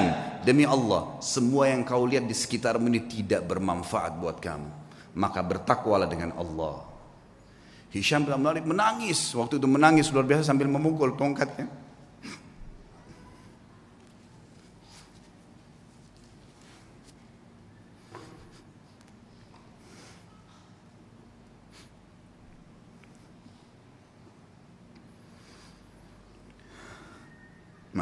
Hisham bin Malik akhirnya memukul tongkatnya sambil menangis, teman-teman sekalian. Lalu mengatakan jazakallahu khairan, semoga Allah balas anda dengan kebaikan, gitu. Setelah itu kemudian kata Atha Al-Khurasani, kami pun keluar, dan demi Allah Atha bin Abi Rabah tidak minum segelas air pun dari Amir Mu'minin, tidak minum segelas air pun. Dan waktu kami tiba di pintu gerbang, maka dikejar oleh seorang sekretaris untuk memberikan dia sekantong uang emas. Maka Atha mengatakan, demi Allah saya datang bukan untuk ini. Kemudian ditinggalkan. Lalu kemudian Atha bin Abi Rabah pulang, teman-teman sekalian, hanya untuk nasihat di khalifah untuk hajat muslimin, dan tidak ada hajat dia sama sekali. Kata Atha Al-Khurasani sebagai penutup kisah, demi Allah kalau Atha bin Abi Rabah menyebutkan semua hajatnya, maka akan dipenuhi oleh Amir Mu'minin. Itulah kisah yang luar biasa dari seorang Atha bin Abi Rabah, yang luar biasa bagaimana menasihati khalifah dan karena Allah Subhanahu wa taala. Kisah yang lain Urwah bin Zubair rahimahullah. Urwah bin Zubair juga adalah salah satu orang yang sangat luar biasa, terkenal dengan kesolehannya. Urwah bin Zubair ini anaknya Zubair bin Awam. Zubair bin Awam adalah salah satu 10 orang yang dijamin masuk surga. Anaknya Urwah. Urwah bin Zubair ini pernah duduk bersama dengan teman-temannya. Ada Abdullah bin Zubair, saudaranya sendiri, ya, yang terkenal. Abdullah bin Zubair salah satu perawi hadis, ya, yang terkenal nanti sempat jadi khalifah beberapa saat. Kemudian ada Abdul Malik bin Marwan. Dan ada lagi satu adiknya Abdul Malik bin Marwan. Duduklah mereka di depan Ka'bah lagi ngobrol anak-anak muda ini. Kemudian mereka sambil berkata, cobalah kita saling, ya, memohon kepada Allah, berharap sesuatu yang paling dia harapkan di depan Ka'bah. Siapa tahu Allah kabulkan. Berkatalah Abdullah bin Zubair, saya berharap menjadi khalifah, menguasai Hijaz, Mekah dan Madinah. Lalu adiknya berkata, adiknya lagi, yang satu mengatakan, saya mau menjadi penguasa Khurasan, wilayah Persia. Abdul Malik mengatakan, kalau itu angan-angan kalian, maka saya berharap menjadi khalifah muslimin secara umum, menguasai semua wilayah Islam. Tiga-tiganya sudah berangan-angan, lalu mereka kembali kepada Urwah. Wahai Urwah, kalau kamu bagaimana? Kata Urwah, semua yang kalian harapkan duniawi, berharap menjadi khalifah, berharap menguasai ini dan seterusnya. Kalau saya berharap menjadi seorang alim ulama muslimin, mengajarkan mereka tentang halal haramnya sang pencipta Allah, dan saya berharap balasan darinya. Maka selesailah, bubarlah mereka ini. Ternyata subhanallah angan-angan itu dikabulkan oleh Allah. Abdullah bin Zubair sempat menjadi khalifah beberapa bulan, adiknya juga sempat menjadi gubernur di Khurasan. Abdul Malik setelah itu menjadi khalifah muslimin yang besar. Dan Urwa bin Zubair pun rahimahullah diterima oleh Allah menjadi alim ulama, sampai menjadi 7 ulamanya Madinah pada saat itu. Ringkas cerita, Urwa bin Zubair pernah diuji oleh Allah subhanahu wa ta'ala. Ujiannya berat. Orang-orang beriman ini ujiannya berat. Tapi subhanallah iman itu dijadikan, ya, kalau begini memahami teman-teman. Kalau ada ujian yang berat datang kepada antum, lihat orang yang lebih berat. Misal masalah utang, terlilit utang, misal ada penyakit. Coba lihat orang yang lebih berat. Karena ada orang yang lebih berat daripada kita. Pastinya itu. Tidak mungkin tidak. Dan juga teman-teman sekalian bersangka baiklah dengan Allah. Kata Nabi SAW dalam sebuah hadis Bukhari, hadis Qudsi. Kata Allah SWT, Ana inda dhanni abdi bi. Saya sesuai dengan persangkaan hambaku. Maka kita harus tahu teman-teman sekalian, kalau Allah sedang mencoba kita, berarti dengan cobaan tersebut Allah sedang mencintai kita. Karena kalau tidak sedang dicoba, kita akan jauh dari ibadah. Orang kalau datang cobaan itu, sebenarnya dia makin dekat dengan Allah. Dan umurnya makin pendek untuk menuju ke akhirat. Artinya makin pendek, tidak ada peluang untuk berbuat dosa lagi. Pendek dari sisi kemaksiatan, gitu kan. Dia tidak bisa berbuat dosa lagi karena tidak ada waktu. Antum kalau lagi sakit keras terus diajak ke diskotik, diajak pergi apa, diajak buat apa, nggak ada waktu. Orang yang buat dosa itu biasanya kalau banyak waktu lihai-lihainya, lagi kosong, lagi nggak ada cobaan, lagi enak, mobil mewah, uang banyak, itu maksiat nanti. Allah dengan maha cintanya kepada hambanya, dengan kemahamurahannya mendatangkan cobaan supaya dia tetap begitu, biarin dia begitu, karena dia Allah tahu dengan begitu makin pendek umur untuk bermaksiat, tidak ada waktu bermaksiat, dan dia makin dekat dengan akhirat, dan itu pahalanya sudah cukup untuk memberikan derajatnya di surga sampai pada target. Seperti itulah. Maka nikmatin tuh cobaan, jangan terlalu banyak mengeluh. Coba nikmatin. Nanti akan kita sebutkan kisahnya. Urwa rahimahullah, beliau pernah mendatangi seorang khalifah, adiknya lagi Hisham. Namanya Al-Walid ibn Abdul Malik. Al-Walid ibn Abdul Malik ini teman dekatnya dia. Jadi khalifah setelah kakaknya meninggal, kemudian diundanglah Urwa bin Zubair ini rahimahullah dari Madinah datang ke Irak, di Damaskus waktu itu. Dia bawa anak laki-lakinya teman-teman sekalian. Anak laki-lakinya ini anak laki-laki yang sudah hafal Quran, umurnya sekitar 20 tahun, dibawa sama Urwa, dan ini mau dicetak jadi kadernya dia. Dan waktu itu kebetulan tidak ada anak laki-lakinya kecuali ini, 1 orang. Dia punya 4 orang anak, 3-nya perempuan. Dia banggakan anaknya, dibawalah sama dia. Ringkas cerita, begitu mau masuk istanahnya Al-Walid rahimahumullah, kemudian anaknya berkata, ayah, saya ingin melihat kuda-kuda kerajaan, bisa nggak? Oh ya silahkan, kata ayahnya. Saya akan bertemu dengan Amir Mu'minin, ngobrol, kamu silahkan lihat. Dia lihatlah. Lagi ngobrol nih, Urwa bin Zubair sama Khalifah Al-Walid lagi asyik ngobrol, tiba-tiba datang berita. Seorang pengawal masuk ketakutan, tiba-tiba memotong pembicaraan Khalifah, dan ini adabnya pada saat itu, ada peraturan di kerajaan tidak boleh memotong pembicaraan Khalifah, kecuali penting sekali. Datang ketakutan dan akhirnya dia mengatakan, saya harus memotong pembicaraan anda. Kata Al-Walid, kenapa kamu ini? Ada apa memotong pembicaraan saya? Sahabat saya baru datang terus tiba-tiba dipotong. Ada penting? Ada penyerangan musuh? Dia bilang, enggak Amir Mu'minin, ada penting tapi bukan penyerangan musuh. Anaknya Tuan Urwah mati. Tadi di kandang kuda, waktu dia lagi nonton kuda anda, kuda kerajaan, saking asyiknya sampai kami sudah menahan tapi dia tetap mau mendekat. Ada 1 ekor kuda mengangkat kakinya, menendang dadahnya, mati. Sekarang tergeletak mati. Kami bingung mau ngapain nih. Anaknya tadi 1 laki-laki umur 20 tahun mati. Al-Walid kaget. Ini yang tendang kudanya dia, mati di kerajaan dia. Tetap dia shock gitu kan, tidak enak. Tapi subhanallah dia balik ke arah Urwa senyum. Urwa senyum. Lalu Urwa mengatakan, Inna lillahi wa inna ilaihi raji'un. Berikan jenazahnya biar saya yang urus.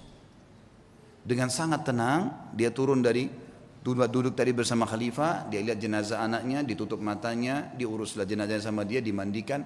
Kata perawi kisah ini, tidak ada setetes pun air mata yang jatuh dari matanya Urwah. Dia urus jenazahnya selesai. Kemudian dia bilang sama Walid, saya mau turunkan anak saya di kuburan sendiri. Baiklah, turun. Begitu turun subhanallah di kuburan.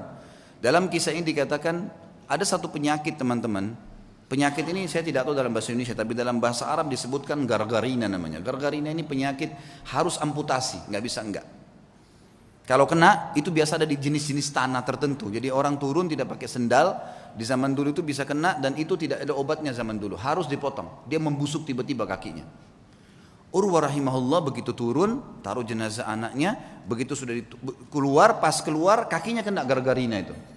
Kena penyakit, tiba-tiba membusuk, ya. Kalau kita mungkin bonyok gitu ya, sudah mulai menghitam, tiba-tiba dalam sekejap.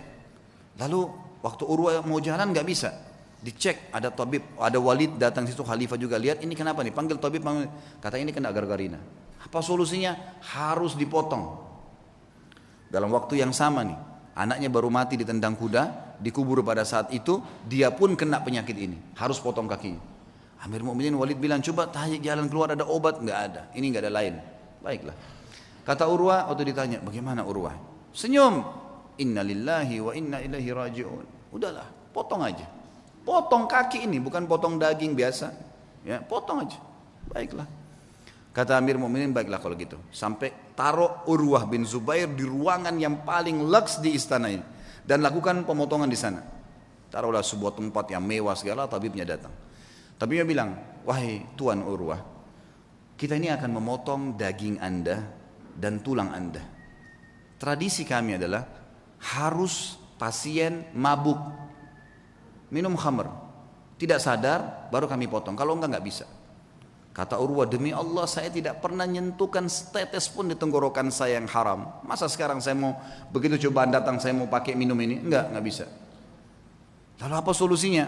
Pokoknya jangan pakai ini. Musyawarah sama Walid, ya Amir Mu'minin bagaimana nih? Tamu anda enggak mau minum khamr. Kita enggak ada solusi lain. Pikirin cari jalan keluar. Tapi yang penting aman. Gak lama kemudian datang tabibnya bawa 10 orang laki-laki semuanya bodyguard. Kekar semua badannya. Kata Urwah, untuk apa nih? Untuk pegang anda nih. Nggak ada solusi lain. Harus pegang, nggak boleh bergerak. Ini daging sama tulang saya akan potong. Gerak sedikit ini sudah salah. Kata dia, saya tidak perlu sama mereka. Lalu apa jalan keluarnya, wahai Tuan? Kaki anda harus dipotong, kalau enggak nyebar ke seluruh tubuh. Saya akan bertasbih dan bertahlil, berzikir kepada Allah. Kalau kau lihat wajah saya sudah merah, potong kaki saya. Kata tabibnya, ya sudah. Mau apa ini? Nggak ada solusi lain. Baiklah. Suruh keluar semua. Lalu kemudian mulailah tabib ini menyuruh 2 orang ya, pendampingnya untuk menyiapkan segala yang berhubungan dengan kebutuhan untuk memotong itu. Lalu Urwah mulai tutup matanya sambil subhanallah, walhamdulillah, wala ilaha illallah, wallahu akbar. Direnungi dalam hati, diresapi. Dan betul wajahnya berubah jadi merah. Memerah. Kata tabib, betul saya lihat wajahnya merah, saya potong kakinya. Saya potong kakinya. Terpotonglah kakinya. Begitu selesai terpotong, gitu kan? Kemudian ditahan darahnya, lalu saya mengatakan, Tuan Urwah, sambil Urwah berzikir, subhanallah, walhamdulillah, wala ilaha illallah, wallahu akbar. Tutup mata. Lalu ditepuk, wahai Tuan Urwah, kaki anda sudah kami potong. Dia bilang alhamdulillah. Biasa. Kakinya terpotong nih, alhamdulillah. Terus kata tabibnya, tapi belum. Darah masih ngucur. Kami butuh memberhentikan darah itu. Kata dia, berhentikanlah. Dia bilang tidak ada jalan lain kecuali kaki anda kami rendam di minyak panas. Nggak bisa, harus minyak panas baru bisa. Minyak panas langsung membuat itu berhenti darahnya. Dia bilang lakukanlah. Saya akan berzikir lalu lakukan. Dia baca subhanallah, alhamdulillah. Kalau wajah saya memerah, tutup. Tapi subhanallah manusia, begitu dia berzikir, ditaruh minyak panas, dia sempat teriak sebentar lalu pingsan. Urwah rahimahullah terkenal teman-teman sekalian tidak pernah meninggalkan rubu' Al-Quran. Rubu' ini 10 juz setiap hari. Selalu bacaannya, tidak pernah tertinggal. Dalam kisahnya dikatakan dalam 3 hari khatam Quran, selalu bacaannya. Dan tidak pernah ketinggal 10 hari. Dan satu-satunya hari yang dia tidak baca 10 juz itu hari itu saja. Dikatakan dalam kisah hidupnya. Dan maka dia punya julukan kalau nggak salah Khazinul Quran, sahabatnya Al-Quran gitu loh. Ringkas cerita teman-teman, setelah dipotong, pinsankan tadi, direndam dengan air panas, air minyak panas, dia pingsan. Setelah dia bangun dia bilang, mana telapak kaki saya? Didatangkan, orang semua heran kenapa dia bilang minta kakinya. Diambil sama dia lalu diangkat sama tinggi lalu dia bilang, demi Allah selama 40 tahun, itu umurnya Urwah 40 tahun, selama 40 tahun belum pernah sekalipun saya gunakan kau ke tempat yang haram. Dan saya bersyukur kepada Allah karena kau dikembalikan padanya dalam kondisi kau suci. Tidak pernah satu kali pun ke tempat yang haram. Dia berikan kesaksian terhadap dirinya. Dan ini boleh diucapkan kalau seorang mukmin yakin dengan apa yang dia lakukan. Baiklah. Kemudian setelah itu dia pulang ke Madinah teman-teman sekalian. Tentu sebelum pulang ke Madinah Amir Mukminin ini bingung gimana caranya meringankan bebannya Urwah nih supaya dia bisa tenang. Subhanallah, di hari yang sama dengan hikmah Allah ada suku Arab datang, Badui. Mereka kelihatan dari padang pasir, kondisinya sangat susah gitu. Masuk. Ada satu di antara mereka matanya buta, ditopang oleh teman-temannya. Begitu masuk kata Al-Walid, apa cerita kalian nih? Dari mana kalian? Kami dari kampung ini kami butuh ini dan seterusnya. Terus ini yang buta kenapa nih? Ceritalah. Walid ini bilang saya tidak tahu kenapa saya tanya. Kata yang buta itu, wahai Amir Mukminin, saya pemimpin mereka. Saya kepala sukunya. Dan saya ini Amir Mukminin adalah orang yang paling sehat dulunya. Mata saya sehat, orang yang paling kaya dan paling banyak keturunan saya. Tapi keadaannya sekarang jadi begini. Kata Amir Mukminin, memang apa ceritanya kamu nih? Dia bilang ceritanya begini Amir Mukminin. Satu malam saya sedang jalan sama istri sama anak saya semua sama dayang-dayang saya, jumlahnya banyak nih, ratusan orang. Semua harta saya bawa. Saya mau pindah kota. Kami turun di sebuah lembah, tiba-tiba waktu lagi tidur malam, ada banjir nggak tahu dari mana di padang pasir tuh lembah, mengangkat semuanya, kemah-kemah, harta, unta-unta, semua anak istri saya mati semuanya. Terbawa dengan air, banjir tiba-tiba, nggak tahu dari mana. Ini kisah nyata, semuanya hilang. Ya. Dia bilang saya pun menyelamatkan diri saya dengan bergelantung di sebuah pohon yang masih ada di situ. Saya pegang. Pada saat saya lagi pegang pohon itu, saya melihat air sudah hilang, gitu, sudah mulai reda. Tinggal ada satu ekor unta yang terikat di tali tadi, dan ada anak saya tergantung dengan bantal tidurnya itu di sebuah ranting pohon, gitu. Maka saya pun turun melihat anak saya masih hidup. Saya pun coba selamatkan dia. Saya biarkan anak saya itu, kemudian saya kembali ke unta tadi ingin membuka talinya. Waktu saya ingin membuka talinya, saya dengar anak saya menangis. Saya balik, ternyata leher anak saya, kepalanya sudah di mulut serigala. Dia bilang saya balik mau kejar udah nggak bisa. Anak saya sudah dibawa lari sama serigala itu. Maka saya cuma mau selamatkan diri saya sendiri. Begitu saya balik ke arah unta ini mengangkat kakinya dan menendang ke mata saya sehingga saya buta. Maka dalam satu malam Amir Mukminin saya jadi orang yang buta, jadi sakit. Anak istri saya hilang, harta saya semua habis. Kata Amir Mu'minin Al-Walid, alhamdulillah yang telah mengutus kamu datang ke sini. Berikan semua apa yang dia mau orang ini, penuhi semua kebutuhannya dan bawa dia kepada Urwah, suruh ceritakan kisahnya. Diceritakan lagi kisahnya untuk meredam. Ya ternyata di atas Urwah masih ada yang lebih berat gitu. Urwah berterima kasih pada Walid, kemudian dia pulang ke Madinah. Waktu pulang ke Madinah orang-orang semua pada datang nih. Sabarlah, beginilah, begitulah dan seterusnya. Saya sebutkan dalam bahasa Arab ya. Kemudian pada saat orang banyak mengatakan kepadanya sabarlah dan seterusnya, lalu dia mengatakan kepada tamu-tamunya, la yakhluwannakum ma tarawun. Jangan sampai kalian merasa sedih dengan apa yang kalian lihat atau kalian mungkin menganggap ini sesuatu yang berat. Faqad wahaballahu azza wa jalli arba'a minal banin. Sesungguhnya Allah mengaruniakan saya 4 anak. Fa akhadha wahidan, dia mengambil 1, wa abqali 3 dan masih memberikan saya 3. Falahul hamd, maka saya bersyukur dengan itu, dengan matinya anak saya. Wa a'tani 4 minal atraf, dan memberikan kepada saya 4, 2 tangan 2 kaki. Fa akhadha minhu wahidan, dan dia cuma ambil 1 saja. Wa abqali 3 falahul hamd. Dia meninggalkan 3, saya bersyukur dengan itu. Kakinya dipotong bisa bersyukur. Luar biasa ya. Fa wallahi, demi Allah dia bilang, dia motivasi dirinya dan juga motivasi kepada orang yang dengar.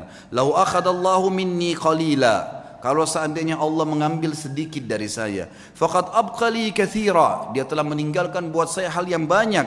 Fa in ibtalani marrah, kalau dia coba saya dengan 1 kali, faqad ta'lama afani marrat, dan dia telah memaafkan saya dan menyelamatkan saya dalam banyak kejadian yang lain.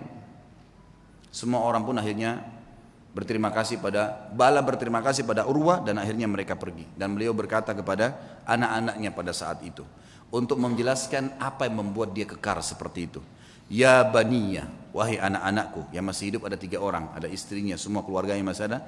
Ta'allamul ilm, belajarlah ilmu agama yang benar. Wa'tuhu haqqah, dan lowongkan waktu untuk itu, kasih haknya. Jangan cuma anggap remeh kapan ada waktu taklim, enggak. Luangkan waktu, harus setiap hari dengar ilmu. Innakum in takunu sighara qaumin, kalau seandainya hari ini kalian menjadi orang yang kecil, fa'asallahu an yaj'alakum bil ilmi kubara'al qaum, maka satu waktu pasti Allah jadikan kalian orang yang besar karena ilmu itu.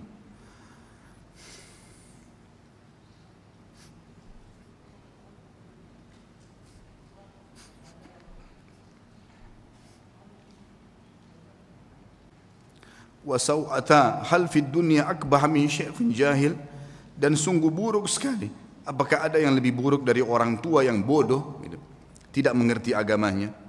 Lalu beliau berkata juga, iyyakum antaraw sadaqata annaha sadaqatun bal i'tabaruha hadiyah. Hati-hati, jangan pernah kalian melihat amal yang kalian kerjakan atau sedekah yang kalian keluarkan adalah sedekah yang kalian anggap remeh, tapi jadikanlah sedekah itu sebagai hadiah, tahdilillahi azza wajal, yang kalian berikan hadiah kepada Allah Subhanahu wa taala. Wala yahdiyanna ahadukum lillah, dan janganlah kalian memberikan hadiah sesuatu untuk Allah. Yastahi an yahdiyahu li azizil qaum, yang dia malu untuk memberikan kepada terhormatnya kaum atau pejabatnya satu kaum. Fa inna Allah azza wa jalla azzu wa akramul kurama, karena Allah itu adalah zat yang paling pantas untuk dimuliakan, dan dia adalah zat yang paling layak dan paling pantas untuk memberikan balasan yang lebih mulia. Wa haqqu an takhtar li hadiyatikum, dan yang paling pantas kalian berikan hadiah yang terbaik dari kalian. Kemudian beliau mengatakan, ya baniya, wahai anak-anakku, idza ra'aitum min rajulin fi'latal khair, kalau kalian melihat dari seseorang perbuatan baik darinya, fa'ammilu bihi khaira, maka pasti jadikan orang itu baik, sangka baiklah kepada orang itu. Wa in kana fi nadarin nasi rajulus su', walaupun dia di mata orang dianggap buruk, fa innalaha akhwatun amsalihha, karena perbuatan baiknya itu pasti punya saudara-saudara kebaikan yang lain. Wa idza ra'aitum min rajulin fi'latal syarr, kalau kalian melihat perbuatan buruk dari seseorang, laki-laki atau seseorang, fahdharuhu, hati-hatilah dari orang itu. Wa in kana fi nadharin nasi rajulun khair, walaupun di mata manusia dia adalah orang yang baik, fa innalaha akhwatun amsalihha, karena perbuatan buruk itu punya saudara-saudara yang ikut dengannya. Wa'lamu, ketahuilah, annal hasanati tadullu ala akhawatiha, bahwasanya semua kebaikan-kebaikan akan mendatangkan saudara-saudaranya. Wa annas sayyiati tadullu ala akhawatiha, dan seluruh dosa-dosa juga memiliki saudara-saudaranya. Masih ada waktunya? Baik, kisah Sufyan ats-Tsauri rahimahullah. Sufyan ats-Tsauri punya julukan dengan Sajjad, orang yang sangat suka sujud sampai dahinya sangat hitam rahimahullah, dan dikatakan beliau kalau sujud tidak mengangkat kepalanya sampai hajatnya selesai dengan Allah. Satu waktu khalifah meminta dia untuk menjadi hakim, punya jabatan, dan waktu itu hakim gajinya lebih tinggi daripada khalifah, punya istana yang mewah, punya kereta kencana dan seterusnya. Yang jelas teman-teman sekalian, ditawarkan dia menjadi hakim dan dia nolak, karena waktu itu dia seorang ulama. Sufyan ats-Tsauri seorang ulama Mekah yang terkenal, dan memang dia orang yang paling layak, paling faham tentang perkara-perkara masyarakat. Lalu dia nolak dengan santun, mengatakan saya tidak bisa dan saya khawatir saya akan dihisab oleh Allah hari kiamat kalau saya berhukum yang salah. Maka khalifah mengatakan kau harus menjadi, karena dia nolak dan dipaksa, akhirnya dia pun melarikan diri dari Mekah. Dia jalan teman-teman sekalian, Sufyan ats-Tsauri rahimahullah jalan dengan menggunakan jubah menutup kepalanya dan meninggalkan Mekah, sampai jalan menuju ke Yaman. Selama 3 bulan perjalanan kaki sampai di Yaman, kemudian dia tiba di sebuah kebun kurma. Kemudian dia menawarkan diri untuk menjadi pegawai di kebun kurma itu, dan orang tidak tahu siapa dia. Kemudian berkatalah pekebun kurma tersebut, saya akan berikan gaji kamu seperti orang-orang yang bekerja sama saya. Dia bilang baiklah, saya terima, yang penting saya ada tempat tinggal dan saya bisa ibadah. Berjalanlah 3 bulan, dia menurunkan kurma dari pohon, seorang alim ulama yang sangat dihormatin pada saat itu, sangat dihormatin. Kemudian dia pun rahimahullah, setelah 3 bulan ditanya oleh pemilik kebun tersebut, dia bilang, wahai Abdullah, dulunya ditanya dia, siapa nama kamu? Dia bilang, saya Abdullah. Dia tidak dusta, dia bukan tujuan dusta, dia mengatakan saya Abdullah, maksudnya saya adalah hamba Allah, gitu kan? Karena dalam bahasa Arab begitu, kalau dia sebut namanya dia ditangkap oleh khalifah. Dia tidak mengatakan nama saya, dia mengatakan saya adalah hamba Allah, gitu kan? Bahasa Arabnya ana Abdullah. Pokoknya pemilik kebun menangkap namanya Abdullah, dipanggil, wahai Abdullah kesinilah. Datanglah Sufyan rahimahullah, lalu ditanya, apa perbedaan antara kurma kami dengan kurma kalian? Maka kata Sufyan rahimahullah, saya tidak pernah tahu perbedaannya, karena saya tidak pernah mencicipi sedikit pun dari kurma anda. Maka kata pemilik kebunnya, apakah kamu ini tinggal 3 bulan di kebun saya, turunkan kurma, sortir tiap hari, gak pernah kamu makan 1 butir pun? Dia bilang, demi Allah 1 butir pun tidak pernah, karena anda tidak pernah mempersilahkan saya. Maka kata pemilik kebun, teman-teman sekalian, dia bilang, apakah kau mau mencontohi muru'anya, ya, kehormatan ibadahnya Sufyan ats-Tsauri? Dia nggak tahu kalau ini orangnya. Maka yang terjadi teman-teman sekalian, dia pun diam si Sufyan ats-Tsauri, lalu kemudian dia sudah tahu akan terjadi apa-apa, lalu dia membungkus barang-barangnya, dia tinggalkan kebun tersebut. Ternyata pemilik kebun ini sudah mendengar berita kalau Amir Mukminin waktu itu menyuruh menangkap Sufyan ats-Tsauri secara paksa. Siapapun yang menangkapnya akan dikasih 1 peti emas. Disebarkan berita, tangkap Sufyan ats-Tsauri, hidup atau mati. Maka pada saat itu teman-teman sekalian, tentu ini kisahnya panjang, saya ringkaskan. Kemudian si pemilik kebun datang kepada temannya di sana lalu berkata, ada pegawai kebun saya unik, kenapa saya tanya dia perbedaan antara kurma Hijaz, Mekah dan Madinah. Karena dia mengaku dari Hijaz, dia dengan Yaman dia tidak tahu. Dia bilang dia tidak pernah incipin 1 butir pun karena saya tidak pernah persilakan selama 3 bulan jadi pegawai. Maka temannya mengatakan, sebentar, ya, bagaimana cirinya pegawai itu? Disebutkan cirinya seperti ini. Kata dia, itulah Sufyan ats-Tsauri. Kita kejar dia, tangkap, kita berikan kepada Amir Mukminin, ambil 1 peti emasnya. Waktu mereka kembali ke kebun sudah tidak ditemukan. Jadi Sufyan ats-Tsauri sudah kembali ke Mekah. 3 bulan kemudian, jadi ini sudah dari 6 bulan dari masa pengejaran, dia pun 3 bulan lagi kembali ke Mekah. Waktu dia kembali disambut oleh masyarakat Mekah, dia ulamanya gitu kan, muftinya Mekah pada saat itu, lalu disambut, mereka pun belajar. Lalu beberapa ulama lain menasihati, mengatakan, wahai Sufyan, Amir Mukminin sudah sangat marah, dia akan menghukummu. Dia bilang, saya lebih takut dengan raja yang sebenarnya, karena kalau saya salah berhukum maka akan jadi masalah. Dan dia harus bisa mengerti, saya tidak bisa memaksakan diri gitu kan. Harusnya dia bisa memaklumi, dan masih banyak orang-orang yang bisa dijadikan sebagai pengganti saya. Lalu waktu Amir Mukminin waktu itu tidak disebutkan, saya tidak dapatkan namanya, dikatakan mendengar Sufyan ats-Tsauri ada di Mekah, lalu dikejar sama dia. Dia bilang, saya akan membunuh sendiri Sufyan ats-Tsauri dengan tangan saya. Kata temannya yang meriwayatkan kisah ini, Sufyan ats-Tsauri itu mendengar berita tersebut pun, kemudian dia sujud sholat 2 rakaat di depan Ka'bah, kemudian dia sujud, dan demi Allah saya tawaf 7 kali, dia belum mengangkat kepalanya dari sujud di sujud yang pertama. Jadi sujud tidak pernah angkat. Saya tahu pertama dia masuk sujud pertama, yang kedua, yang ketiga, sampai 7 kali tawaf. Ini kurang lebih memakan waktu mungkin setengah jam lebih ya. Itu kalau cepat, kalau lambat mungkin bisa lama, lebih lama. 7 kali tawaf bisa sejam kalau lagi padat-padatnya. Maka dia sujud, dia bilang, saya duduk di sebelahnya dan saya tahu tuh sujud pertama, karena setelah dia masih angkat sujud yang kedua, kemudian dia berdiri rakaat kedua dan 2 sujud selanjutnya. Yang jelas teman-teman sekalian, selesai sholat saya melihat dia, kata perawi kisah ini, mendatangi Ka'bah lalu memegang kain Ka'bah sambil mengatakan, aqsamtu bika rabbi, saya bersumpah atas namamu hai Tuhanku, jangan biarkan khalifah ini untuk masuk ke Mekah. Maka yang terjadi adalah dikatakan dalam kisah ini, Amir Mukminin pun waktu khalifah itu waktu mendekati pintu gerbang Mekah, ya, sempat berkemah dan meninggal sebelum masuk ke dalam Mekah. Tapi yang jelas kisah yang kita ambil dari Sufyan ats-Tsauri adalah bagaimana beliau rahimahullah takutnya kepada Allah mengalahkan takutnya kepada pemimpin manusia, dan dia meninggalkan jabatan yang tinggi karena takut dihisab hari kiamat. Kemudian yang terakhir teman-teman sekalian adalah kisah seorang sahabat yang masyhur namanya Rub'i al-Amir rahimahullah. Ini saya tutup dengan kisah ini. Rub'i bin Amir rahimahullah adalah seorang ulama, bukan seorang ulama, salah satu pasukan perangnya Sa'ad bin Abi Waqqas yang akan masuk, yang diutus oleh Sa'ad bin Waqqas untuk mendatangi, ya, Rustum. Rustum ini adalah panglima perangnya Romawi, Persia, panglima perangnya Persia. Rubi' al-Amir bin Amir rahimahullah ini terkenal sekali orangnya. Waktu dipanggil oleh Umar bin Khattab untuk berjihad, maka dia pun mengambil panci masaknya yang dia letakkan di kepalanya, karena tidak punya topi untuk berperang. Panci masak dipakai jadi topi, kemudian pisau dapur dibawa untuk berperang. Dia tidak punya pedang. Dia nunggangi keledainya yang tua, ikut di pasukan. Oleh Amir Mu'minin Umar bin Khattab disuruh jalan. Subhanallah, Sa'ad bin Abi Waqqas waktu itu diutus pasukan oleh Umar bin Khattab dengan 30.000 pasukan menghadapi 240.000 pasukan Persia. Dan Persia kaget. Waktu mereka pun tahu 240.000, mereka tidak mundur sedikit pun. Maka Rustum ini ahli perang. Dia bilang, saya mau tahu dulu bagaimana sih kekuatan 30.000 itu, kok berani benar gitu kan? Seperti apa sih kekuatan mereka?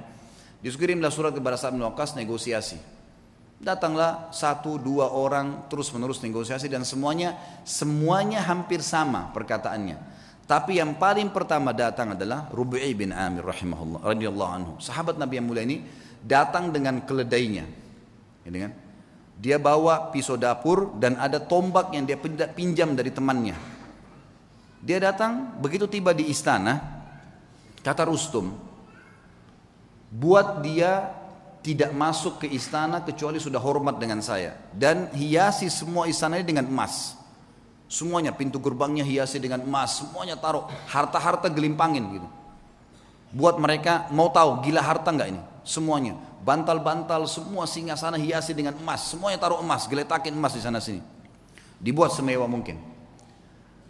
Waktu datang Rubi'i radhiyallahu anhu, begitu melihat kejadian tersebut, dia turun dari keledainya, lalu dia mengatakan, ya, bagaimana dengan undangan kalian? Kata mereka, kau tidak bisa masuk kecuali kau harus menghormati Rustum. Mengatakan, wahai Rustum yang terhormat, saya pamit mau masuk. Kata Rubi'i, saya tamu, dan saya yang harus dipamiti untuk masuk, bukan saya yang pamit.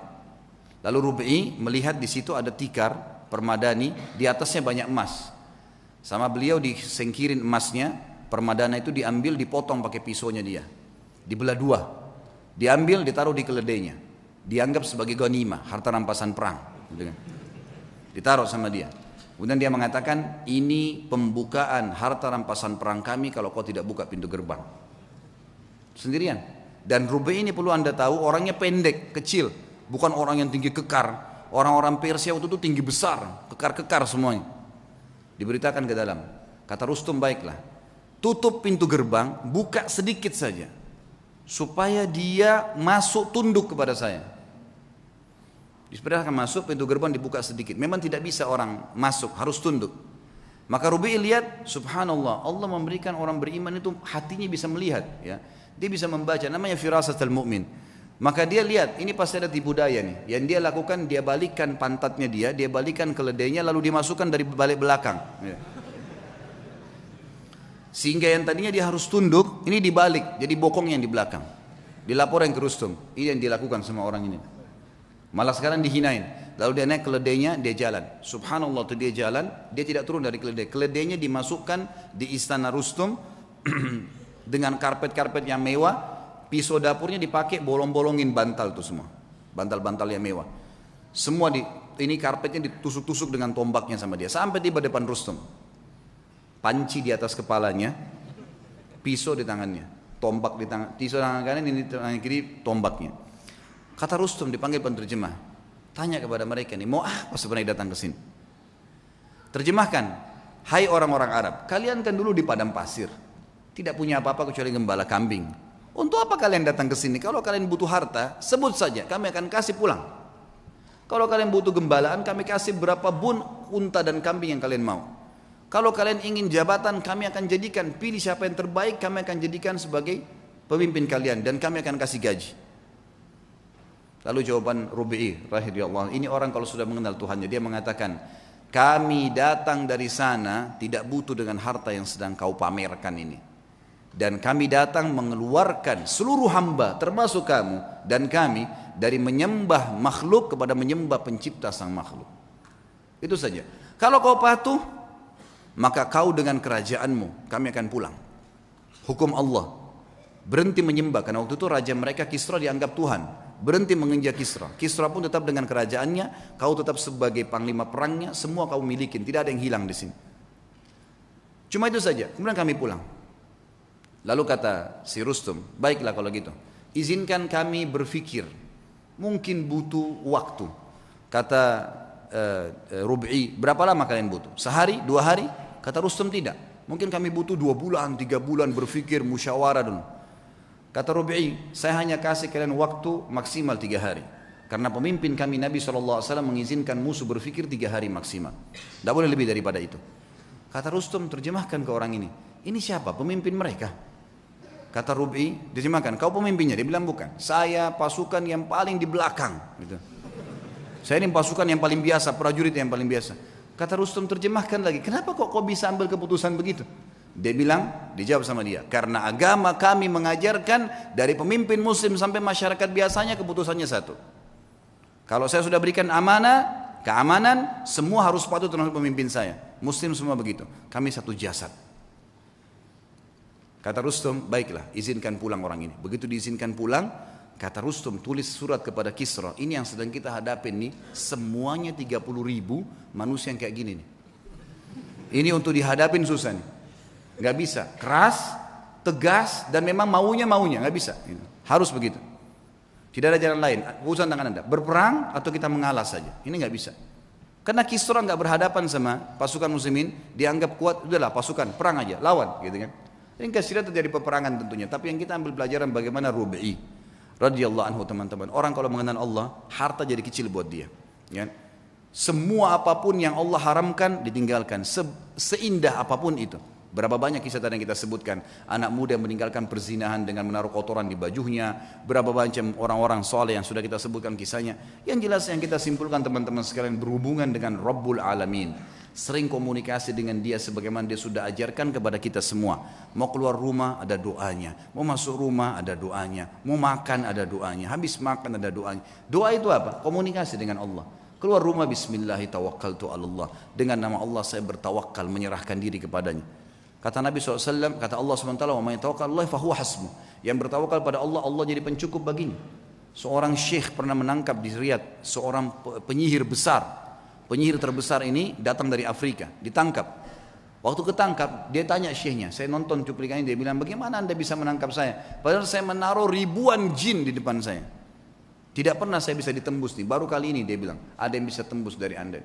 Dia bilang, karena kamu bodoh dan kamu tidak mengerti. Kalau saya keluar dari rumah saya tadi, saya membaca apa yang diajarkan oleh Rasulullah SAW, Bismillahi tawakkaltu ala Allah. Saya bertawakal kepada Allah, dengan nama Allah saya tawakal kepada Allah, la haula wa la quwata illa billah. Tidak ada yang kekuatan kecuali milik Allah. Dan saya yakin dengan doa saya dan kata Nabi SAW, siapapun yang membaca doa itu pada saat keluar rumah, semua syaitan yang menemuinya akan berkata, orang ini tidak bisa kita ganggu karena Allah sudah lindungin. Itu sebabnya saya bisa tembus kamu. Bukan cuma itu, saya akan laporkan kamu dan kepala kamu akan dipenggal karena kamu seorang penyihir. Ditangkaplah penyihir tersebut teman-teman sekalian. Hubungan dengan zat sang pencipta yang maha kaya, menciptakan semuanya, itu adalah hubungan yang paling baik. Maka jalinlah hubungan yang baik dengan Allah, maka Allah akan baikkan semua. Sebagai penutup kata-kata saya, kata Nabi SAW, siapapun yang berbuat perbuatan yang Allah ridha, Allah cintai perbuatan tersebut, Allah akan buat semua makhluk mencintainya. Dan kalau seseorang berbuat perbuatan yang buruk yang Allah benci, maka Allah akan buat semua makhluk akan membencinya. Kata kuncinya kembali kepada Allah Subhanahu wa taala. Allahu a'lam. Mudah-mudahan bermanfaat dan semoga Allah menjaga kita menjadi hamba-hambanya yang saleh, hamba-hambanya yang mengisi sisa umur ini dengan ketaatan dan kepatuhan kepadanya, dan semoga Allah selalu mengikhlaskan niat kita, menambah ilmu kita, dan juga menyatukan kita semua di surga firdausnya tanpa hisab dengan izinnya. Kita berdoa kepada Allah SWT, semoga seluruh muslimin yang sedang sakit disembuhkan penyakitnya, semua yang utang dilunasi utangnya, yang belum dapat hidayah dimudahkan mendapatkan hidayah, yang sudah dapat hidayah dimudahkan untuk mengamalkan, seluruh muslimin yang pernah berbuat dosa dimaafkan oleh Allah, diganti dengan pahala, juga seluruh orang tua kaum muslimin dan muslimin muslimat yang masih dan juga sudah yang meninggal. Kita berdoa dengan kemahakuasaan Allah dan kemahaperkasaannya agar menolong saudara kita di Palestina, di Syria, di Yaman, di Irak, di Myanmar, dimanapun mereka berada, semoga Allah kokohkan telapak kaki mereka, ikhlaskan niat mereka, terima para syuhada mereka, dan juga Allah muliakan Islam di tangan mereka dan tangan kita semua, dan semoga Allah memberikan kepada kita mempartisipasikan kita bersama mereka di pahala, baik dengan doa dan hatta juga dengan jiwa kita. Dan sebagai penutup, semoga Allah dengan kemahamurahannya sekali lagi menyatukan kita di surga firdausnya tanpa hisab, sebagaimana ia satukan kita di majelis ilmu yang mulia ini. Kalau ada benar dari Allah, tentunya kalau ada salah dari saya mohon dimaafkan. Subhanakallahumma wa bihamdika asyhadu an la ilaha illallah astaghfirullah